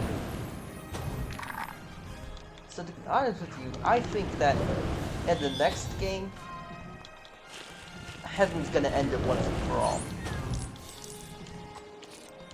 Yeah. And just watch how another plot twist works. Glitch Trap somehow gets out of this game. Now, if Glitch Trap took control of Henry, that would be bad. He already took control of Scott. when he took over him. Yeah, but Henry has the means to control the animatronics. Well, I mean... Also, Dio Freddy is nightmare fuel. What was it called? Geochromatic Freddy? That thing looks like a literal nightmare. Oh, yeah. So here's the biggest part. That was the best part. Turns out Golden Freddy is literally the Deus Ex Machina of the franchise at this point. The fact that Golden Freddy actually suppressed Glitch Trap for a solid 5 minutes and just remained unaffected was, you think they're a Deus Ex Machina? I honestly think that Golden George is the Deus Ex Machina. No, No, not George. George is. Oh, Golden Freddy is. no, George is George. Golden Freddy. No, Cassidy and Golden Freddy. No, Cassidy and George are in Golden Freddy. Golden Freddy has 2 souls, and that's why Golden Freddy is so powerful. Yes, I mean, people think of Golden Freddy as an empty husk, but the cutscene where Golden Freddy actually developed the body trap was the big thing. It showed that Golden Freddy really did something different. Right. People thought it was a lifeless. People thought it was lifeless, like in FNAF 1. But aside from that, as in FNAF 1, Golden Freddy's suit. Okay, this is an Easter egg, which I don't think many people know about. For basically, like, if you flash your flashlight on Golden Freddy's suit, there's like this slight flickering in the eyes that's like flashes yellow and green. And and the suit moves a little bit, and it just like goes back to normal. Who? Dude, I'm thinking that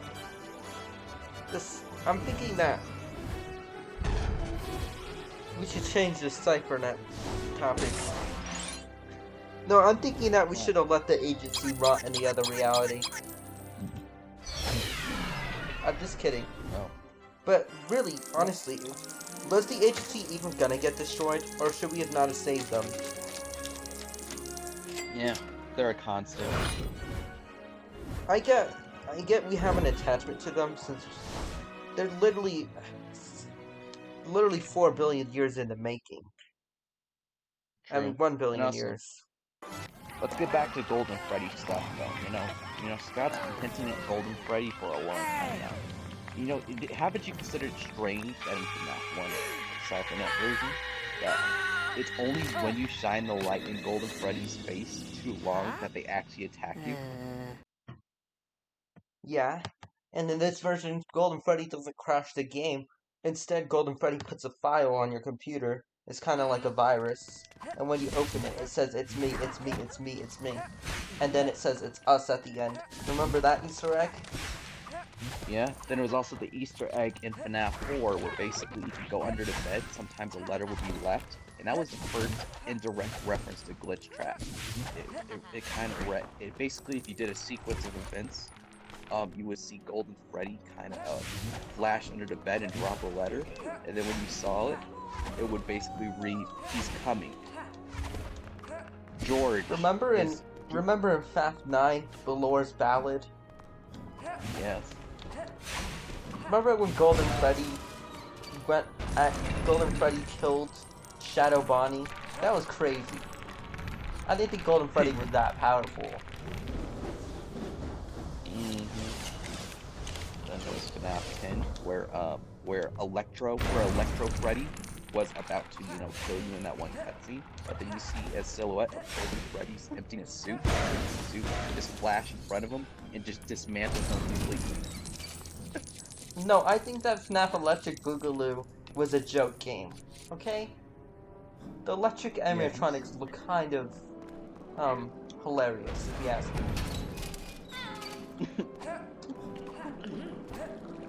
Well, the Golden FNAF Freddy lore Electric has gone on. Boogaloo.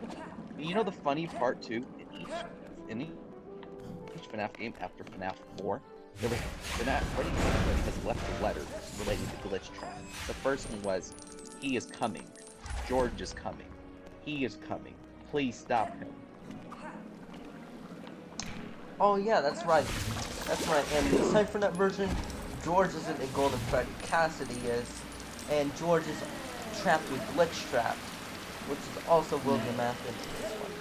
Okay, I forget the canons are different. Sorry.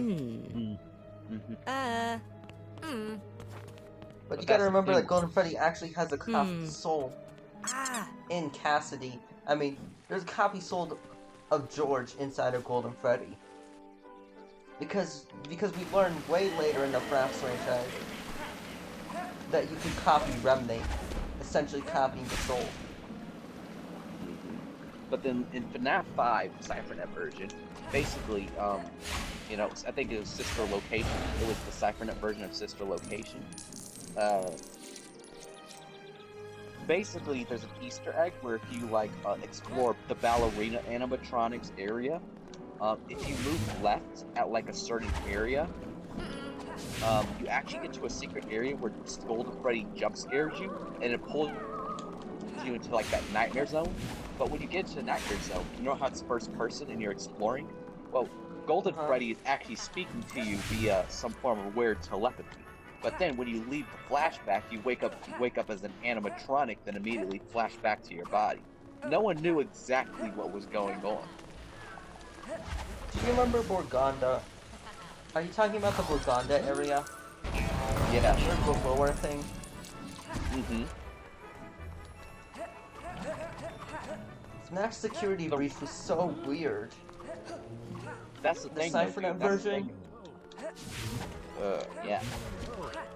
Because if you think about it, dude, in FNAF 5, like the sister location though, the flash where Golden Freddy pulled you into his nightmare zone, then he flashed you into an animatronic body that looked like a bunny, then he flashed you back to your human body.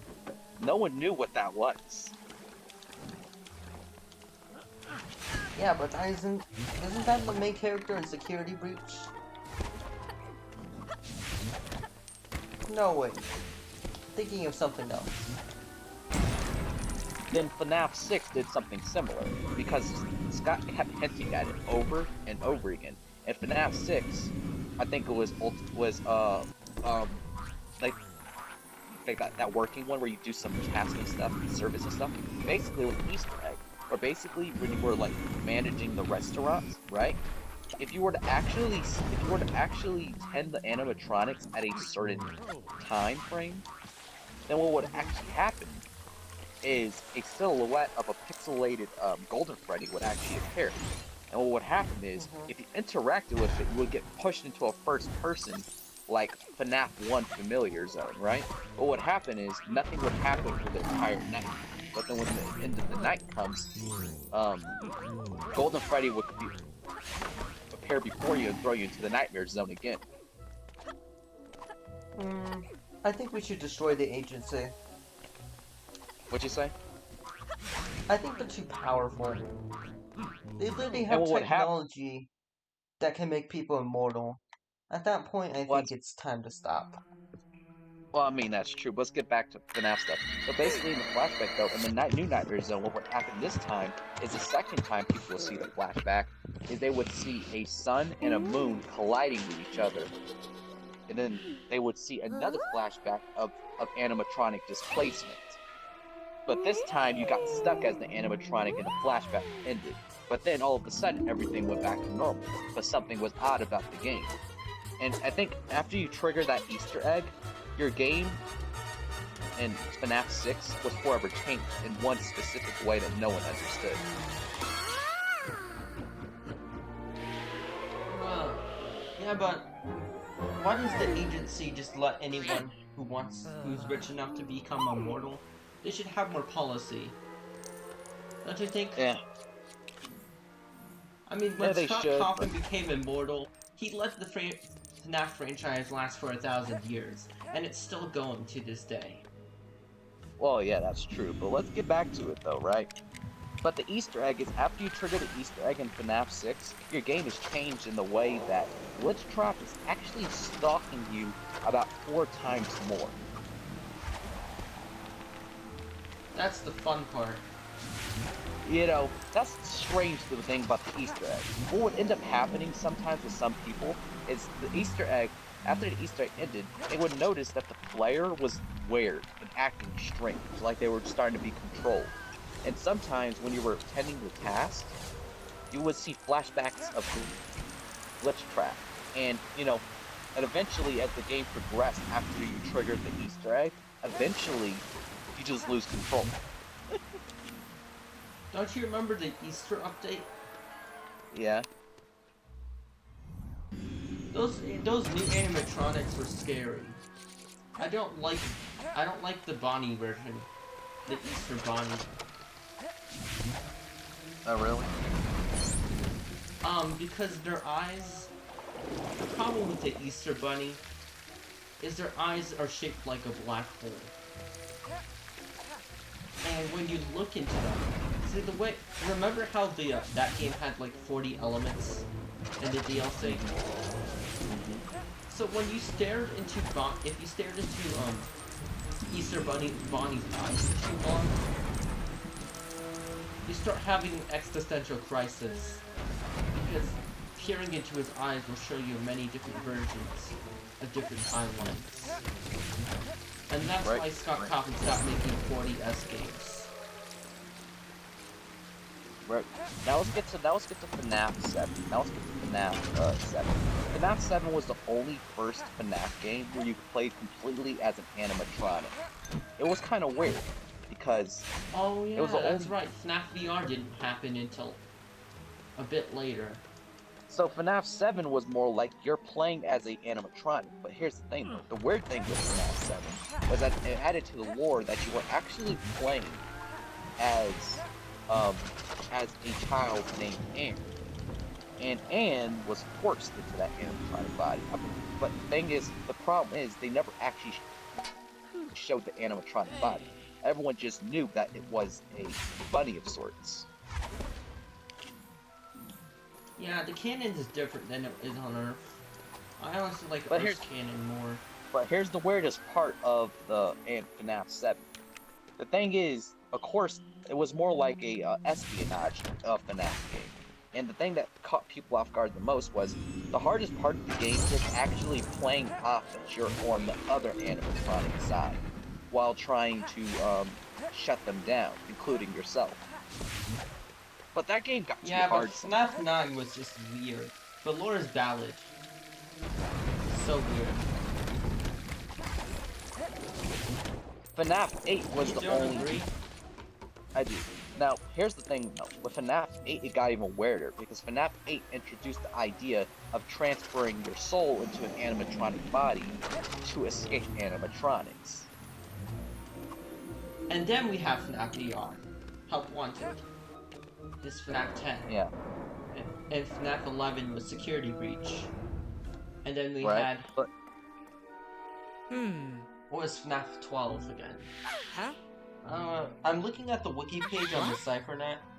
There's too much history here. But, you know, dude, the most confusing thing that still gets FNAF fans to this day is FNAF, dude, you forget that FNAF 8 was actually George's story, was George's, because George had the ability to transfer his consciousness in animatronics, or his soul, and people didn't know they were playing as George until they finished the game. Yep. Because the game was... It was weird because because Nightmare Freddy was returned. There was Arcadium Bonnie because for some reason animatronics were wizard themed. Arcadium Bonnie, Arcadium Freddy, Arcadium Chica. There was a new one. There was another one called Matrix, which for some reason had time manipulation.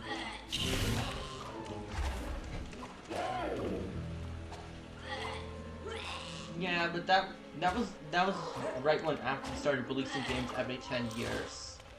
And the games got way too big. And the lore got too expansive. And that's the thing though, like, when it was an animatronic with time manipulation, and here's the even creepier part. If you actually had a confrontation with Matrix, Golden Freddy would always protect you. Somehow Golden Freddy never got affected by Matrix. But if you were playing as George, how could Golden Freddy was alive? That's because Cassidy had interactions with Cosmic Freddy.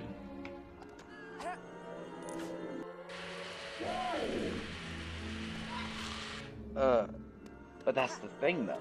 George is the main person of Golden Freddy. But Golden Freddy didn't have a complete soul, so how did Golden Freddy know to act to protect George from Matrix? That's a theory that still gets people to this day. It was Scott literally explained that Kazuki at the time was not in control of Golden Freddy. How did Golden Freddy? No. Dude, I don't want to dive into 2,000 years of war. I mean, we're not diving into it. I'm just saying the simplified version. Like, that's still the biggest mystery. How exactly did they know? Maybe because Matrix was watching. But here's the thing though, Matrix was silent then, because when they snuck up on George, they were about to harvest their soul.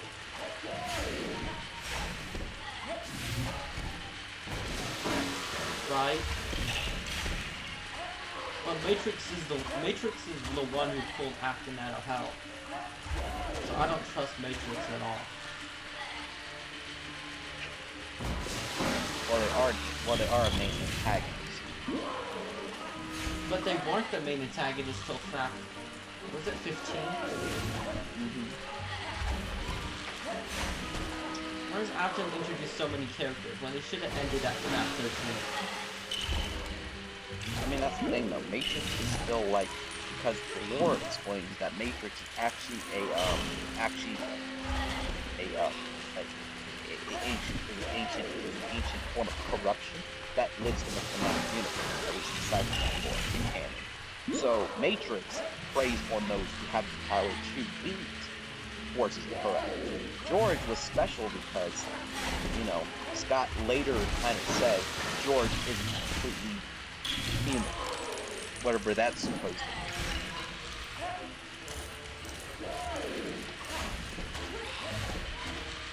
That's very nice.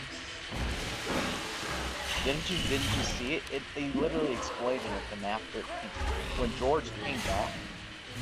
When George came back as a ghost to meet the player, right? Before Matrix had the player. But George had suddenly kind of just, you know, manifested himself in some weird form. Last second, blocking Matrix completely.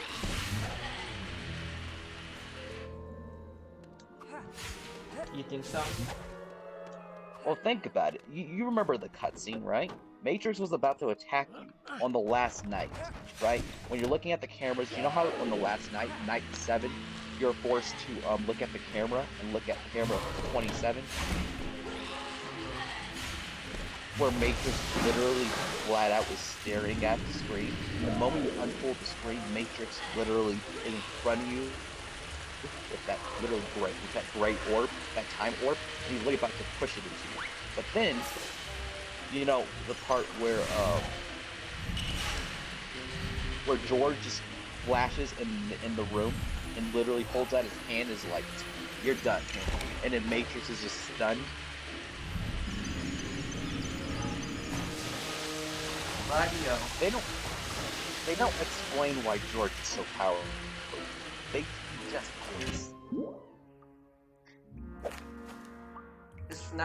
Is this the final FNAF game? But Or is FNAF 13 Propaganda should have been. somehow... No, I'm saying FNAF the FNAF game that's coming out this year. Is it the final one for the CypherNet? Please. It's been so long. I mean, it's called FNAF. Jesus, why are these titles so long? FNAF.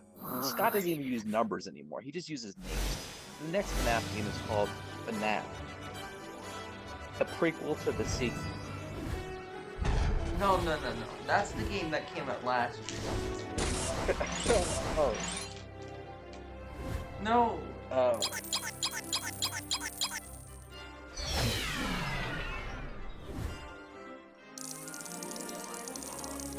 How did I get confused with the one last year? No, I think it's FNAF, the prequel to the sequel to the sequel. No. That was the spin-off series that came out last year. He released 5 games. Oh, what's the next one then? You mentioned it earlier. How bad is your memory? Oh.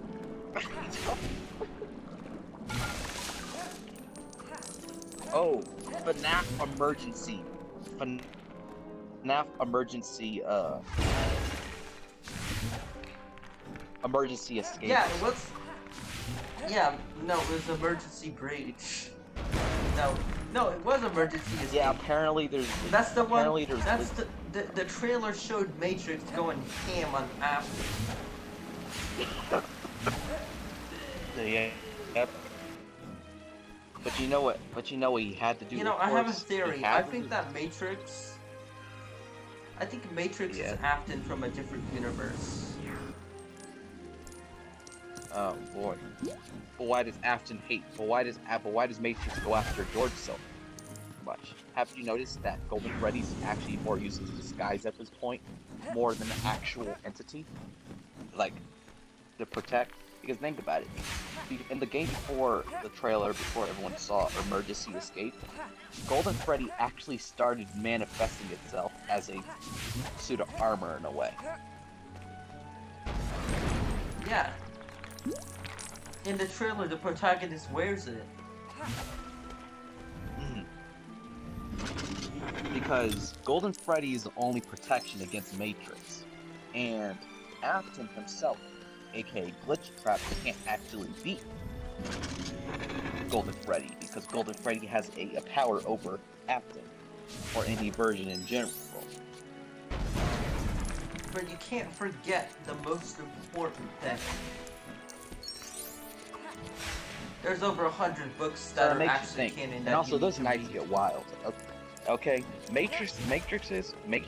I get a feeling, I have this theory, that the new animatronics are actually made by both versions of Afton. Like, think about it. We have Timox Freddy, who literally, in the trailer, shows a mechanic where he rewinds the behavior of other animatronics nearby. Oh, the self-repairing animatronic. Yes. Then we have animatronics. Then we have Revolt Chica, who literally riles up other animatronics while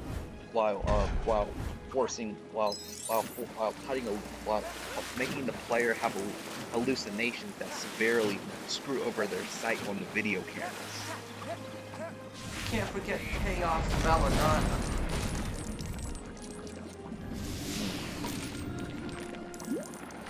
It's That's just, an uh, interesting one. I feel like Belladonna has something to do with something. She's appeared in every FNAF game ever since the Lord Valley and Sister Location. Good point. You notice that she's the only animatronic that always appears, no matter what. Mhm. And you always notice that Belladonna.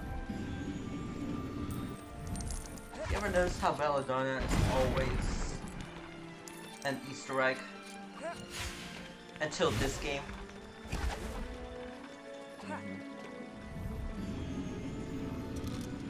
Don't you think she has something to do with the story? Mhm. Oh yeah, and the one thing that's throwing off fans the most with Emergency Escape is the first line of speech from Golden Freddy. Remember, it was, "It's time to end this." I just hope William Afton gets destroyed forever. Well, Remember, I mean, when Golden... remember in FNAF 20 where Afton takes over the world with like Oh, yeah. with Glitch Trap? That was the line right there. Yes, but dude, No the wait, most that was FNAF important line- 13. Yeah, FNAF 13 should have been the end. But dude, here's the big thing though. Freddy's story never got resolved. And think about it. In the trailer for FNAF Emergency Escape, that was the first time Golden Freddy has spoken in the entire franchise. His first words were, "It's time we finish this."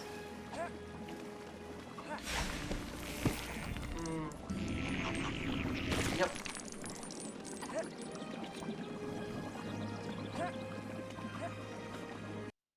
So Unless it you really makes disagree. you think. I mean, if Golden Freddy himself is talking, that means it's serious. Because remember, when Golden Freddy started talking, you saw his eyes light up. Why do you care about a franchise that's gone on for so long? Don't you think it's a little stale? To be honest with you, Scott always has some new zany ideas, considering that he's lately been incorporating a lot of soul transfer mechanics. They should really end it. I mean, dude, if you think about it, FNAF 57, no, FNAF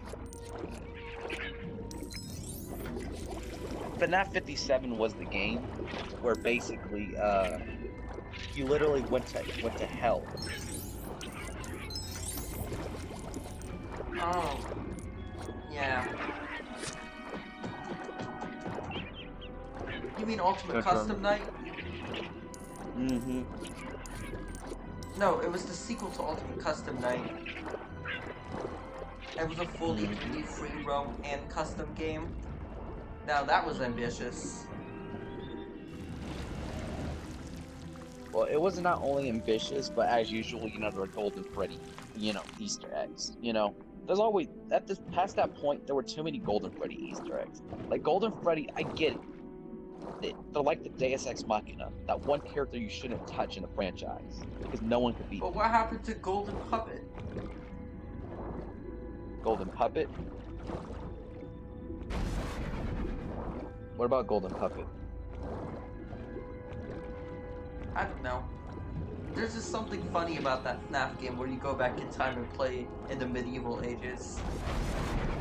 And it's like What is that? electronic, mechanical animatronics and medieval times. What about the fact that Golden Freddy also appears in that game too? Perfectly intact, like there's nothing like we always see. Yeah, clearly Golden Freddy has time traveling powers. No. I disagree. Explain to me how they always look the same in every era, and how they look like they're always progressing instead of going back. I don't know, because Reducto.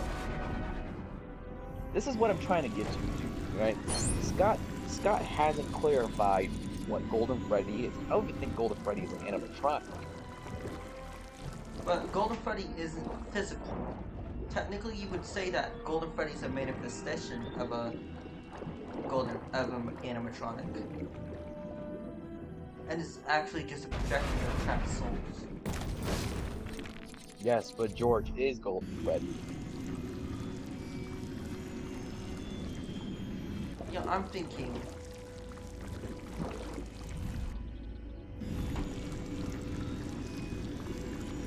Can you go on the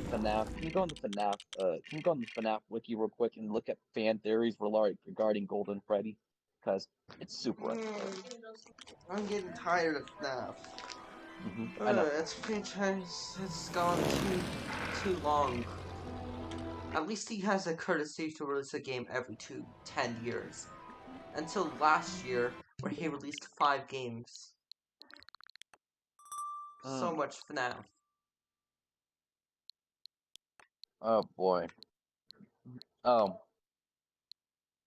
Yeah, there's this new conspiracy theory that this is related to Bread Cutter 10,000, that the new knife shown is actually a knife that was shown in Bread Cutter 5,000. Bread Quest 2. And I'm like, nah. You sure about that? I basically told them it was basically a in-progress design. Mm-hmm.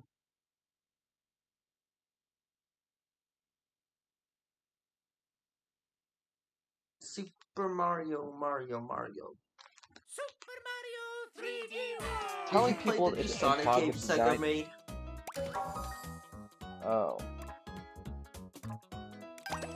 Oh yeah. Sonic Origins. I don't even know why that game was necessary. I don't know, but they decided to make Sonic Unlimited canon. No, wait, no, they decided to make the uncanon spin-off game of Unlimited Canon. You know, the game I released last year. What was it called? I'm just kidding. Of course I know what it was called.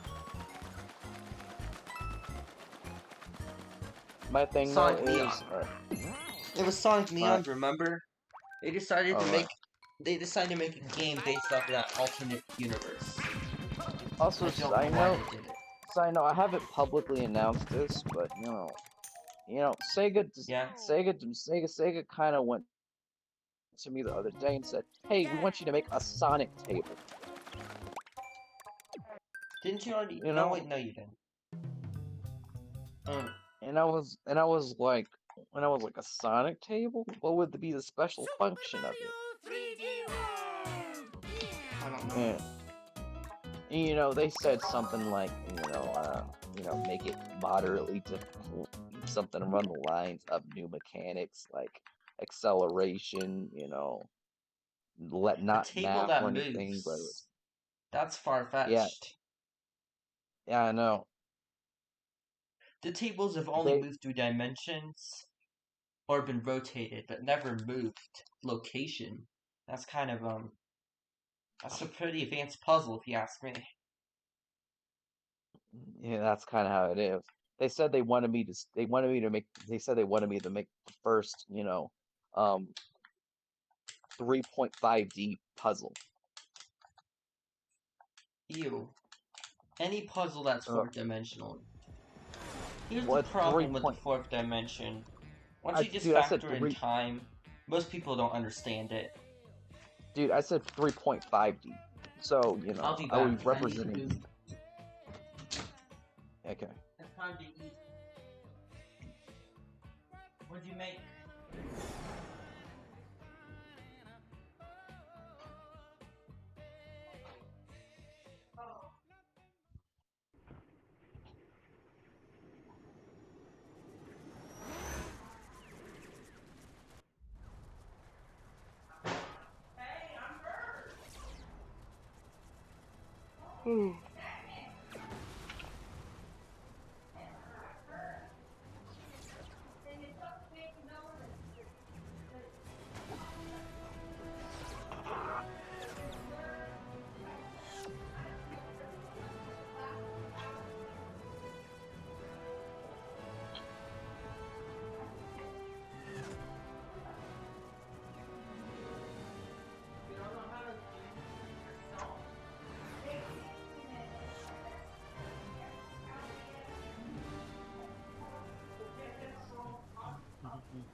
You could have ate while I was home.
Move.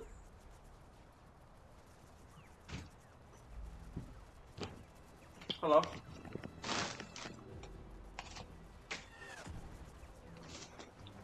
Hello?